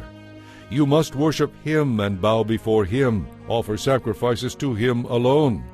Be careful to obey the laws, regulations, instructions, and commands that he wrote for you. You must not worship any other gods. Do not forget the covenant I made with you, and do not worship other gods. You must worship only the Lord your God. He is the one who will rescue you from all your enemies." But the people would not listen and continued to follow their old ways. So while these new residents worshipped the Lord, they also worshipped their idols, and to this day their descendants do the same. Chapter 18. Hezekiah son of Ahaz began to rule over Judah in the 3rd year of King Hoshea's reign in Israel. He was 25 years old when he became king, and he reigned in Jerusalem 29 years. His mother was Abijah, the daughter of Zechariah. He did what was pleasing in the Lord's sight, just as his ancestor David had done. He removed the pagan shrines, smashed the sacred pillars, and knocked down the Asherah poles. He broke up the bronze serpent that Moses had made, because the people of Israel had begun to worship it by burning incense to it. The bronze serpent was called Nehushtan. Hezekiah trusted in the Lord, the God of Israel. There was never another king like him in the land of Judah, either before or after his time. He remained faithful to the Lord in everything, and he carefully obeyed all the commands the Lord had given Moses. So the Lord was with him, and Hezekiah was successful in everything he did. He revolted against the king of Assyria, and refused to pay him tribute. He also conquered the Philistines as far distant as Gaza and its territory, from their smallest outpost to their largest walled city. During the 4th year of Hezekiah's reign, which was the 7th year of King Hoshea's reign in Israel, King Shalmaneser of Assyria attacked Israel and began a siege on the city of Samaria. 3 years later, during the 6th year of King Hezekiah's reign, and the 9th year of King Hoshea's reign in Israel, Samaria fell. At that time the king of Assyria deported the Israelites to Assyria, and put them in colonies in Halah, along the banks of the Habor River in Gozan, and among the cities of the Medes. For they had refused to listen to the Lord their God. Instead they had violated his covenant, all the laws the Lord had given through his servant Moses. In the 14th year of King Hezekiah's reign, King Sennacherib of Assyria came to attack the fortified cities of Judah and conquer them. King Hezekiah sent this message to the king of Assyria at Lachish. I have done wrong. I will pay whatever tribute money you demand if you will only go away. The king of Assyria then demanded a settlement of more than 11 tons of silver and about 1 ton of gold. To gather this amount, King Hezekiah used all the silver stored in the temple of the Lord and in the palace treasury. Hezekiah even stripped the gold from the doors of the Lord's temple, and from the doorposts he had overlaid with gold, and he gave it all to the Assyrian king. Nevertheless the king of Assyria sent his commander-in-chief, his field commander, and his personal representative from Lachish with a huge army to confront King Hezekiah in Jerusalem. The Assyrians stopped beside the aqueduct that feeds water into the upper pool near the road leading to the field where cloth is bleached. They summoned King Hezekiah, but the king sent these officials to meet with them: Eliakim, son of Hilkiah, the palace administrator, Shebna, the court secretary, and Joah, son of Asaph, the royal historian. Then the Assyrian king's personal representative sent this message to King Hezekiah. This is what the great king of Assyria says. What are you trusting in that makes you so confident? Do you think that mere words can substitute for military skill and strength? Which of your allies will give you any military backing against Assyria? Will Egypt? If you lean on Egypt, you will find it to be a stick that breaks beneath your weight and pierces your hand. The Pharaoh of Egypt is completely unreliable. But perhaps you will say, we are trusting in the Lord our God. But isn't he the one who was insulted by King Hezekiah? Didn't Hezekiah tear down his shrines and altars and make everyone in Judah worship only at the altar here in Jerusalem? I'll tell you what. My master, the king of Assyria, will strike a bargain with you. If you can find 2,000 horsemen in your entire army, he will give you 2,000 horses for them to ride on. With your tiny army, how can you think of challenging even the weakest contingent of my master's troops, even with the help of Egypt's chariots and horsemen? What's more, do you think we have invaded your land without the Lord's direction? The Lord himself told us, go and destroy it. Then Eliakim, son of Hilkiah, Shebna, and Joah said to the king's representative, Please speak to us in Aramaic, for we understand it well. Don't speak in Hebrew, for the people on the wall will hear. But Sennacherib's representative replied, My master wants everyone in Jerusalem to hear this, not just you. He wants them to know that if you do not surrender, this city will be put under siege. The people will become so hungry and thirsty that they will eat their own dung and drink their own urine. Then he stood and shouted in Hebrew to the people on the wall, Listen to this message from the great king of Assyria. This is what the king says. Don't let King Hezekiah deceive you. He will never be able to rescue you from my power. Don't let him fool you into trusting in the Lord by saying, The Lord will rescue us. The city will never be handed over to the Assyrian king. Don't listen to Hezekiah. These are the terms the king of Assyria is offering. Make peace with me, open the gates, and come out. Then I will allow each of you to continue eating from your own garden and drinking from your own well. Then I will arrange to take you to another land like this one, a country with bountiful harvests of grain and wine, bread and vineyards, olive trees and honey, a land of plenty. Choose life instead of death. Don't listen to Hezekiah when he tries to mislead you by saying, The Lord will rescue us. Have the gods of any other nations ever saved their people from the king of Assyria? What happened to the gods of Hamath and Arpad? And what about the gods of Sepharvaim, Hena, and Iva? Did they rescue Samaria from my power? What god of any nation has ever been able to save its people from my power? Name just one. So, what makes you think that the Lord can rescue Jerusalem? But the people were silent and did not answer, because Hezekiah had told them not to speak. Then Eliakim son of Hilkiah, the palace administrator, Shebna, the court secretary, and Joah son of Asaph, the royal historian, went back to Hezekiah.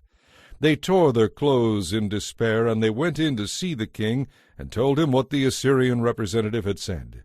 Chapter 19. When King Hezekiah heard their report, he tore his clothes, and put on sackcloth, and went into the temple of the Lord to pray. And he sent Eliakim the palace administrator, Shebna the court secretary, and the leading priests, all dressed in sackcloth, to the prophet Isaiah son of Amos. They told him, This is what King Hezekiah says.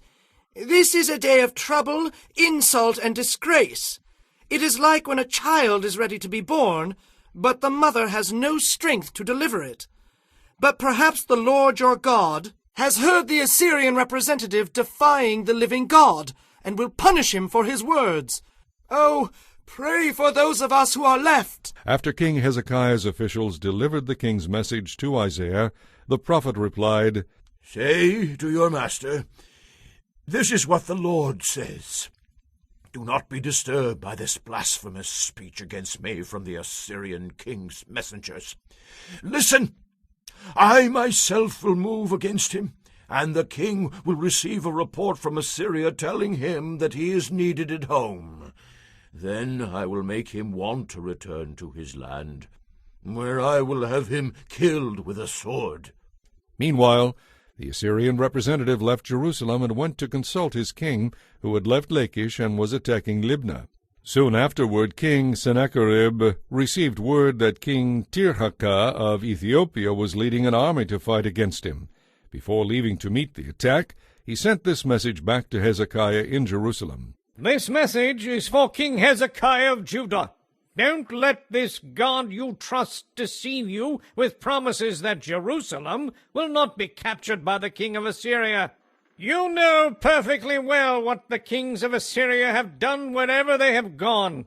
They have crushed everyone who stood in their way. Why should you be any different?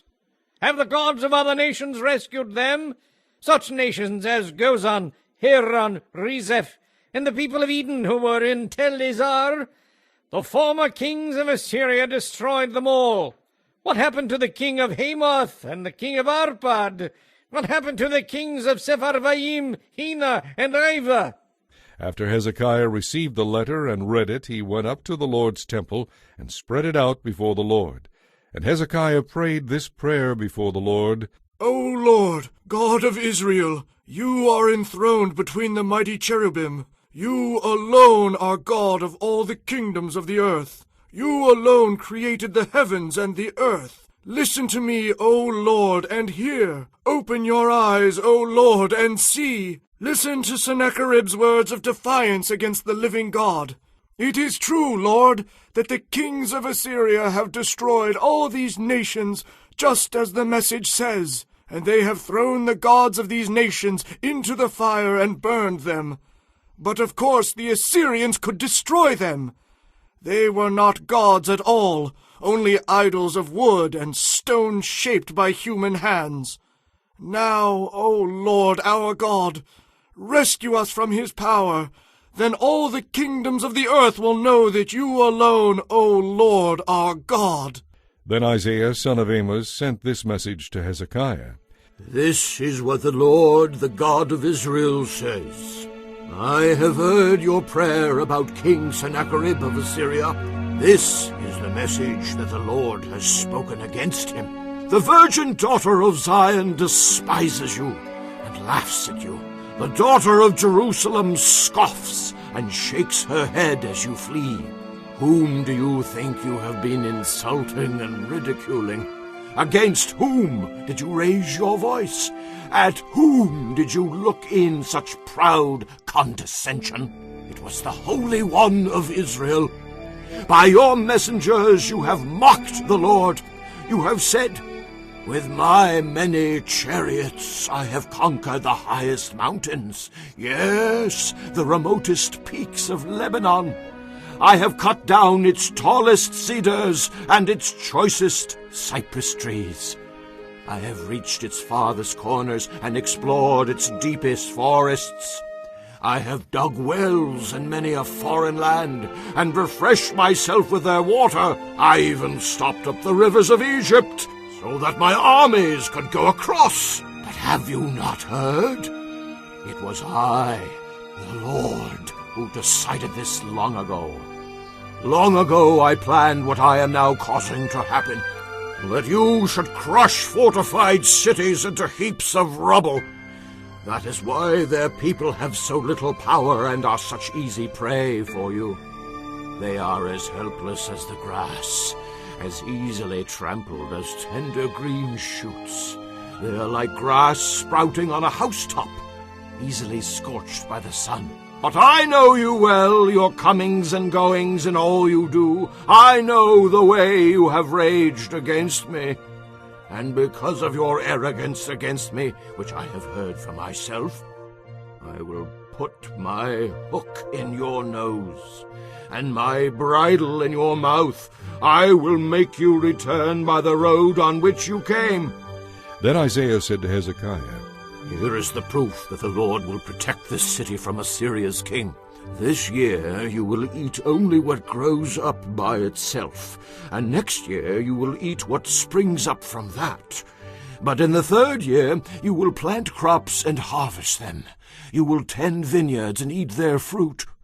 And you who are left in Judah, who have escaped the ravages of the siege, will take root again in your own soil, and you will flourish and multiply.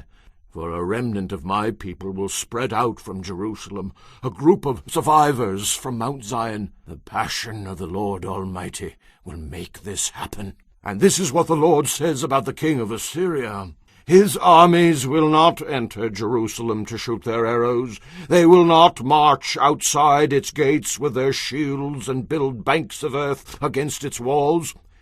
The king will return to his own country by the road on which he came. He will not enter this city, says the Lord. For my own honor, and for the sake of my servant David, I will defend it. That night the angel of the Lord went out to the Assyrian camp and killed 185,000 Assyrian troops. When the surviving Assyrians woke up the next morning, they found corpses everywhere. Then King Sennacherib of Assyria broke camp and returned to his own land. He went home to his capital of Nineveh and stayed there. One day while he was worshipping in the temple of his god Nisroch, His sons Adramelech and Sharezer killed him with their swords. They then escaped to the land of Ararat, and another son, Esarhaddon, became the next king of Assyria. Chapter 20. About that time Hezekiah became deathly ill, and the prophet Isaiah son of Amos went to visit him. He gave the king this message. This is what the Lord says. Set your affairs in order, for you are going to die. You will not recover from this illness. When Hezekiah heard this, he turned his face to the wall and prayed to the Lord, Remember, O Lord, how I have always tried to be faithful to you and do what is pleasing in your sight. Then he broke down and wept bitterly. But before Isaiah had left the middle courtyard, this message came to him from the Lord. Go back to Hezekiah, the leader of my people. Tell him, this is what the Lord, the God of your ancestor David, says. I have heard your prayer and seen your tears. I will heal you, and 3 days from now you will get out of bed and go to the temple of the Lord. I will add 15 years to your life, and I will rescue you and this city from the king of Assyria. I will do this to defend my honor and for the sake of my servant David. Then Isaiah said to Hezekiah's servants, Make an ointment from figs and spread it over the boil. They did this, and Hezekiah recovered. Meanwhile Hezekiah had said to Isaiah, What sign will the Lord give to prove that he will heal me, and that I will go to the temple of the Lord 3 days from now? Isaiah replied, This is the sign that the Lord will give you, to prove he will do as he promised. Would you like the shadow on the sundial to go forward 10 steps, or backward 10 steps? The shadow always moves forward, Hezekiah replied. Make it go backward instead. So Isaiah asked the Lord to do this, and he caused the shadow to move 10 steps backward on the sundial of Ahaz. Soon after this, Merodach-Baladan, son of Baladan, king of Babylon, sent Hezekiah his best wishes and a gift, for he had heard that Hezekiah had been very sick. Hezekiah welcomed the Babylonian envoys and showed them everything in his treasure houses, the silver, the gold, the spices, and the aromatic oils. He also took them to see his armory and showed them all his other treasures, everything.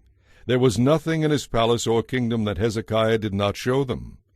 Then Isaiah the prophet went to King Hezekiah and asked him, What did those men want?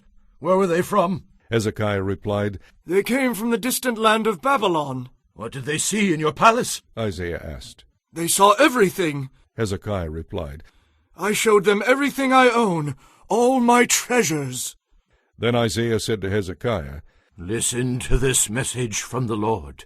The time is coming when everything you have, all the treasures stored up by your ancestors, will be carried off to Babylon. Nothing will be left, says the Lord. Some of your own descendants will be taken away into exile. They will become eunuchs who will serve in the palace of Babylon's king. Then Hezekiah said to Isaiah, This message you have given me from the Lord is good. But the king was thinking, At least there will be peace and security during my lifetime. The rest of the events of Hezekiah's reign, including the extent of his power, and how he built a pool and dug a tunnel to bring water into the city, are recorded in the book of the history of the kings of Judah. When Hezekiah died, his son Manasseh became the next king. Chapter 21. Manasseh was 12 years old when he became king, and he reigned in Jerusalem 55 years. His mother was Hephzibah. He did what was evil in the Lord's sight, imitating the detestable practices of the pagan nations whom the Lord had driven from the land ahead of the Israelites. He rebuilt the pagan shrines his father Hezekiah had destroyed. He constructed altars for Baal and set up an Asherah pole, just as King Ahab of Israel had done. He also bowed before all the forces of heaven and worshipped them. He even built pagan altars in the temple of the Lord, the place where the Lord had said his name should be honored. He built these altars for all the forces of heaven in both courtyards of the Lord's temple. Manasseh even sacrificed his own son in the fire. He practiced sorcery and divination, and he consulted with mediums and psychics. He did much that was evil in the Lord's sight, arousing his anger.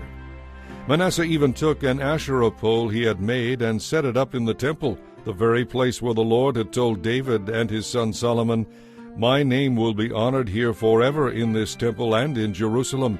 the city I have chosen from among all the other tribes of Israel.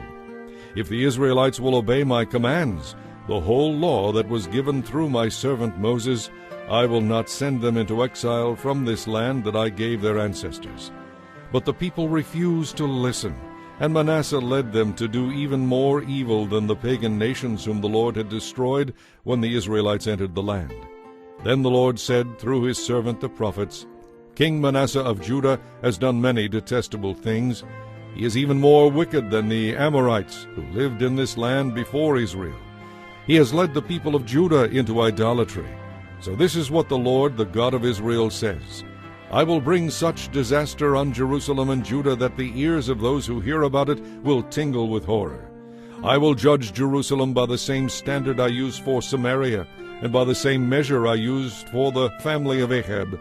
I will wipe away the people of Israel as one wipes a dish and turns it upside down. Then I will reject even those few of my people who are left, and I will hand them over as plunder for their enemies. For they have done great evil in my sight, and have angered me ever since their ancestors came out of Egypt. Manasseh also murdered many innocent people until Jerusalem was filled from one end to the other with innocent blood.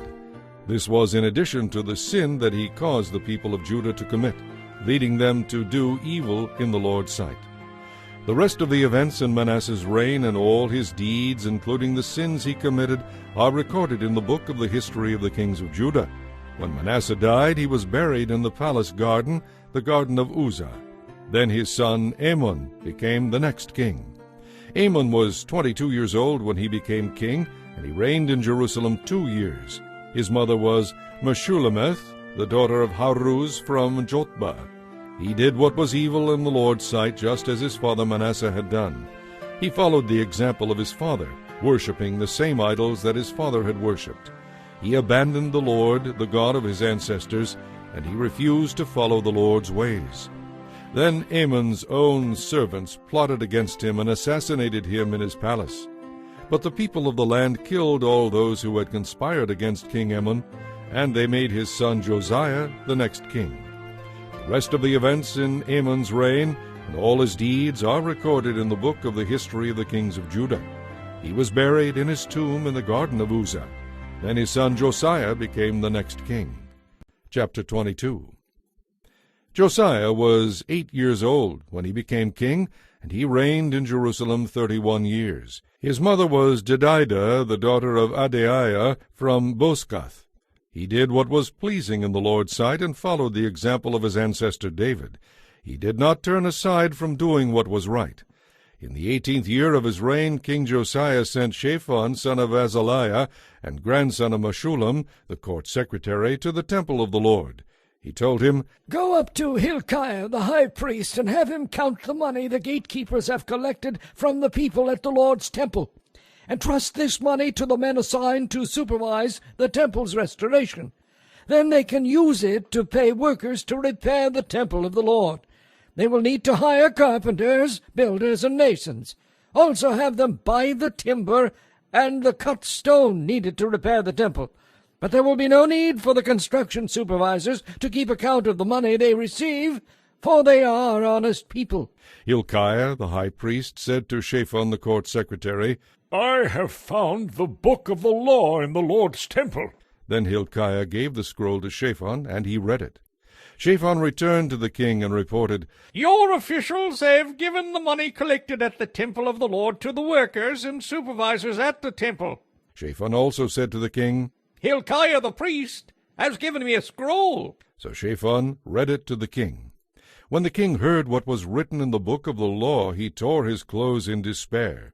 Then he gave these orders to Hilkiah the priest, Ahikam son of Shaphan, Achbor son of Micaiah, Shaphan the court secretary, and Asaiah the king's personal adviser.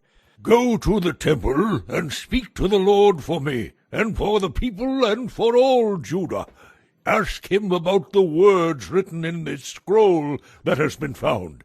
The Lord's anger is burning against us because our ancestors have not obeyed the words in this scroll. We have not been doing what this scroll says we must do.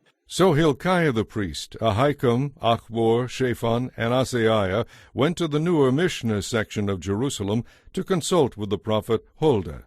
She was the wife of Shalom, son of Tikvah, and grandson of Harhas, the keeper of the temple wardrobe. She said to them, "The Lord, the God of Israel, has spoken. Go and tell the man who sent you. This is what the Lord says. I will destroy this city and its people, just as I stated in the scroll you read. For my people have abandoned me and worshipped pagan gods, and I am very angry with them for everything they have done. My anger is burning against this place, and it will not be quenched. But go to the king of Judah who sent you to seek the Lord and tell him, this is what the Lord, the God of Israel, says concerning the message you have just heard. You were sorry and humbled yourself before the Lord when you heard what I said against this city and its people, that this land would be cursed and become desolate. You tore your clothing in despair and wept before me in repentance. So I have indeed heard you, says the Lord. I will not send the promised disaster against this city until after you have died and been buried in peace. You will not see the disaster I am going to bring on this place."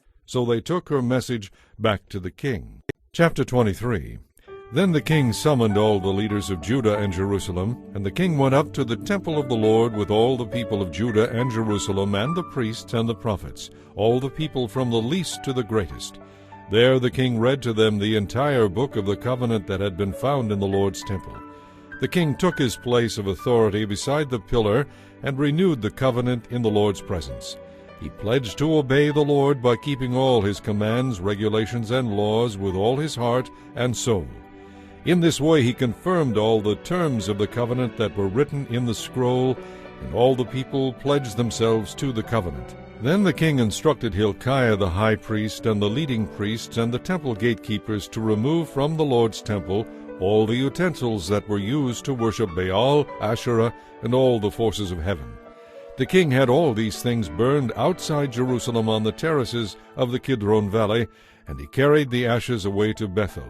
He did away with the pagan priests who had been appointed by the previous kings of Judah, for they had burned incense at the pagan shrines throughout Judah and even in the vicinity of Jerusalem.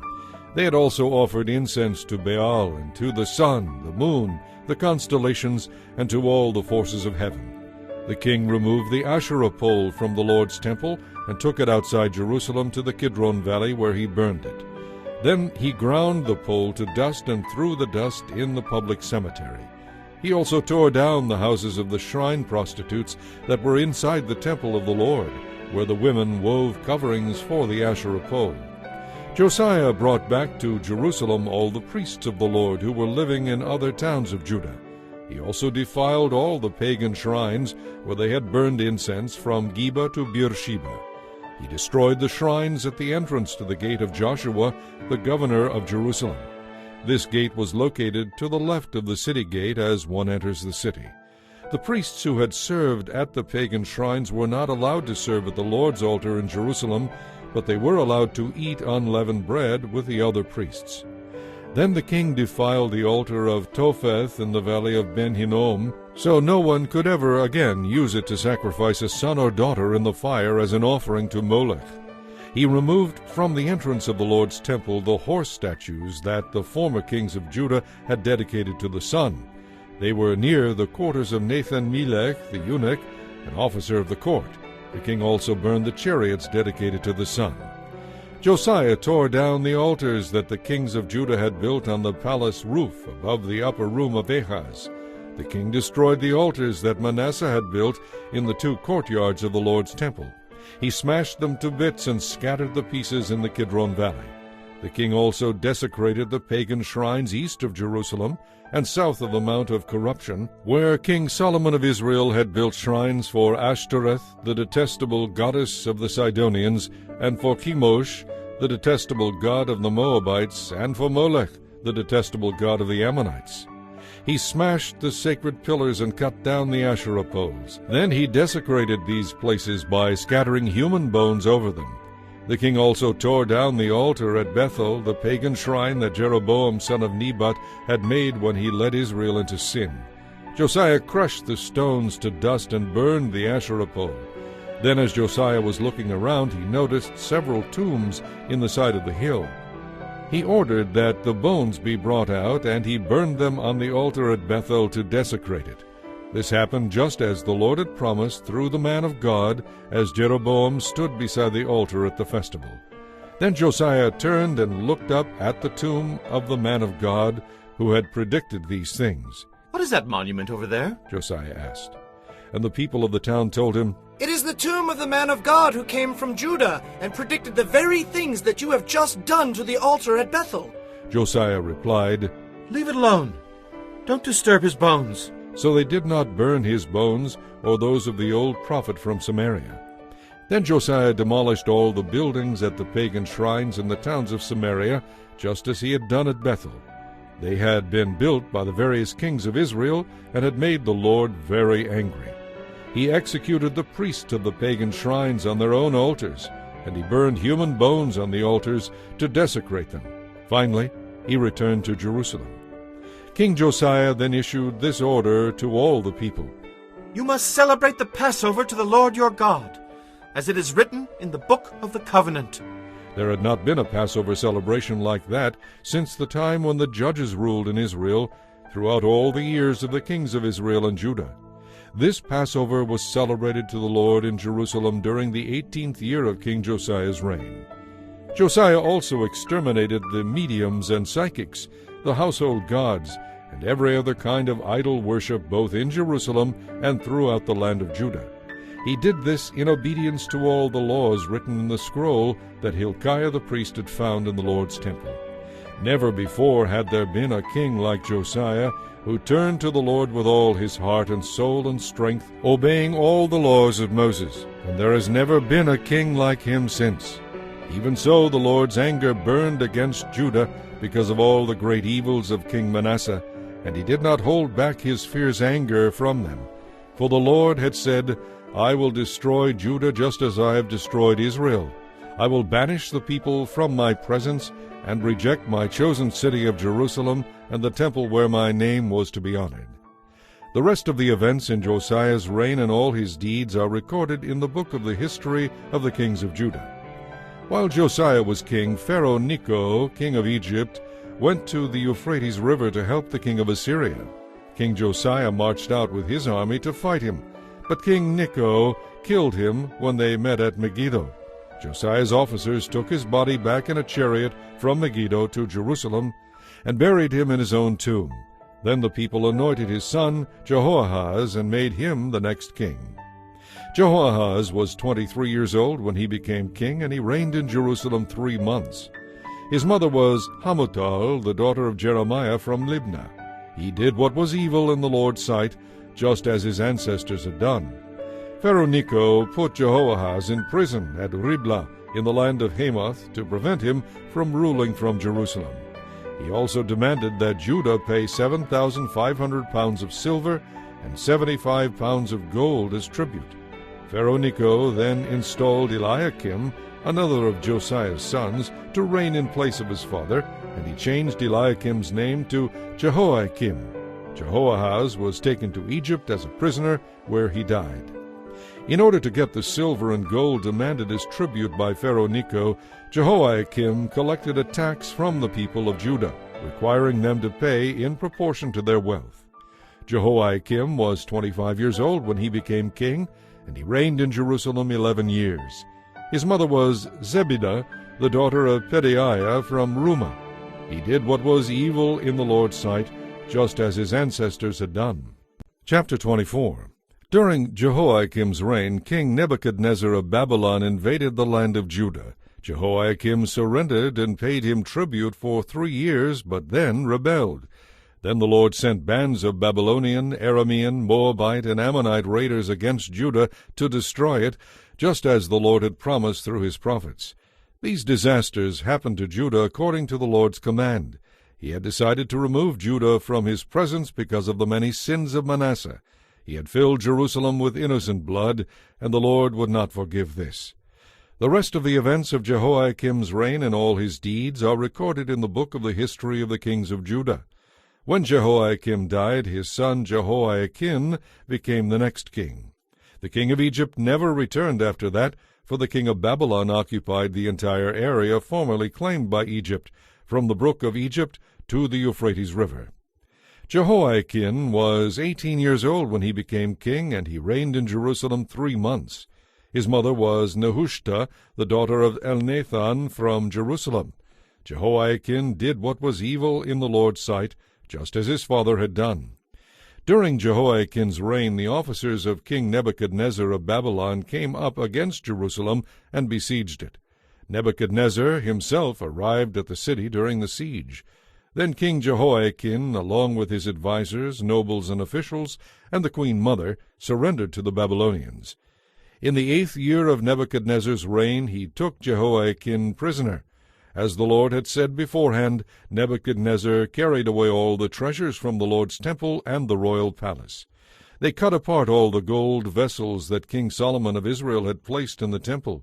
King Nebuchadnezzar took 10,000 captives from Jerusalem, including all the princes and the best of the soldiers, craftsmen, and smiths. So only the poorest people were left in the land. Nebuchadnezzar led King Jehoiachin away as a captive to Babylon, along with his wives and officials, the queen mother, and all Jerusalem's elite. He also took 7,000 of the best troops, and 1,000 craftsmen and smiths, all of whom were strong and fit for war. Then the king of Babylon installed Mattaniah, Jehoiachin's uncle, as the next king, and he changed Mattaniah's name to Zedekiah. Zedekiah was 21 years old when he became king, and he reigned in Jerusalem 11 years. His mother was Hamutal, the daughter of Jeremiah from Libnah. But Zedekiah did what was evil in the Lord's sight, just as Jehoiakim had done. So the Lord, in his anger, finally banished the people of Jerusalem and Judah from his presence and sent them into exile. Then Zedekiah rebelled against the king of Babylon. Chapter 25. So on January 15th, during the 9th year of Zedekiah's reign, King Nebuchadnezzar of Babylon led his entire army against Jerusalem. They surrounded the city and built siege ramps against its walls. Jerusalem was kept under siege until the 11th year of King Zedekiah's reign. By July 18th of Zedekiah's 11th year, the famine in the city had become very severe, with the last of the food entirely gone. Then a section of the city wall was broken down, and all the soldiers made plans to escape from the city. But since the city was surrounded by the Babylonians, they waited for nightfall and fled through the gate between the 2 walls behind the king's gardens. They made a dash across the fields in the direction of the Jordan Valley. But the Babylonians chased after them and caught the king on the plains of Jericho, for by then his men had all abandoned him.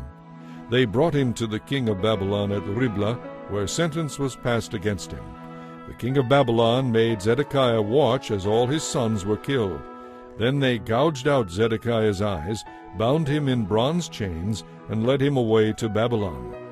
On August 14th of that year, which was the 19th year of Nebuchadnezzar's reign, Nebuzaradan, captain of the guard and official of the Babylonian king, arrived in Jerusalem. He burned down the temple of the Lord, the royal palace, and all the houses of Jerusalem. He destroyed all the important buildings in the city.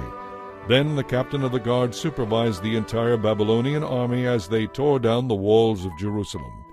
Nebuzaradan, captain of the guard, then took as exiles those who remained in the city, along with the rest of the people and the troops who had declared their allegiance to the king of Babylon.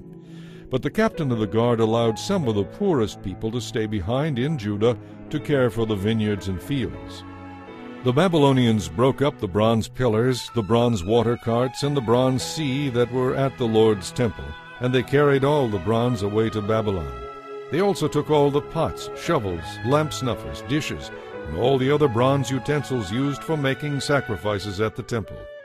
Nebuzaradan, captain of the guard, also took the fire pans and basins, and all the other utensils made of pure gold or silver. The bronze from the 2 pillars, the water carts, and the sea was too great to be weighed. These things had been made for the Lord's temple in the days of King Solomon. Each of the pillars was 27 feet tall.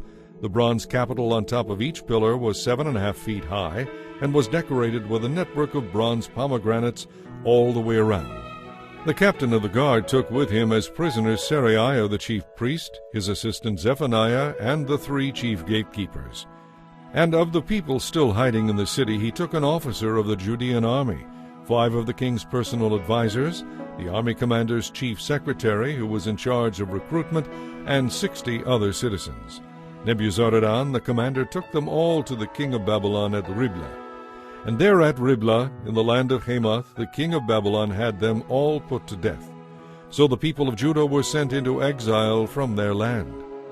Then King Nebuchadnezzar appointed Gedaliah son of Ahikam and grandson of Shaphan as governor over the people left in Judah.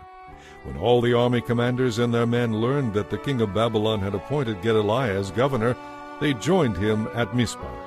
These included Ishmael son of Nethaniah, Johanan son of Kareah, Seraiah son of Tanhumeth the Netophathite, and Jaazaniah son of the Maacathite, and all their men. Gedaliah vowed to them that the Babylonian officials meant them no harm. Live in the land and serve the king of Babylon, and all will go well for you, he promised. But in mid-autumn of that year, Ishmael son of Nethaniah and grandson of Elishama, who was of the royal family, went to Mizpah with 10 men and assassinated Gedaliah, and everyone with him, both Judeans and Babylonians. Then all the people of Judah, from the least to the greatest, as well as the army commanders, fled in panic to Egypt, for they were afraid of what the Babylonians would do to them. In the 37th year of King Jehoiachin's exile in Babylon, Evil-Merodach ascended to the Babylonian throne. He was kind to Jehoiachin and released him from prison on April 2nd of that year. He spoke pleasantly to Jehoiachin and gave him preferential treatment over all the other exiled kings in Babylon. He supplied Jehoiachin with new clothes to replace his prison garb and allowed him to dine at the king's table for the rest of his life. The Babylonian king also gave him a regular allowance to cover his living expenses until the day of his death.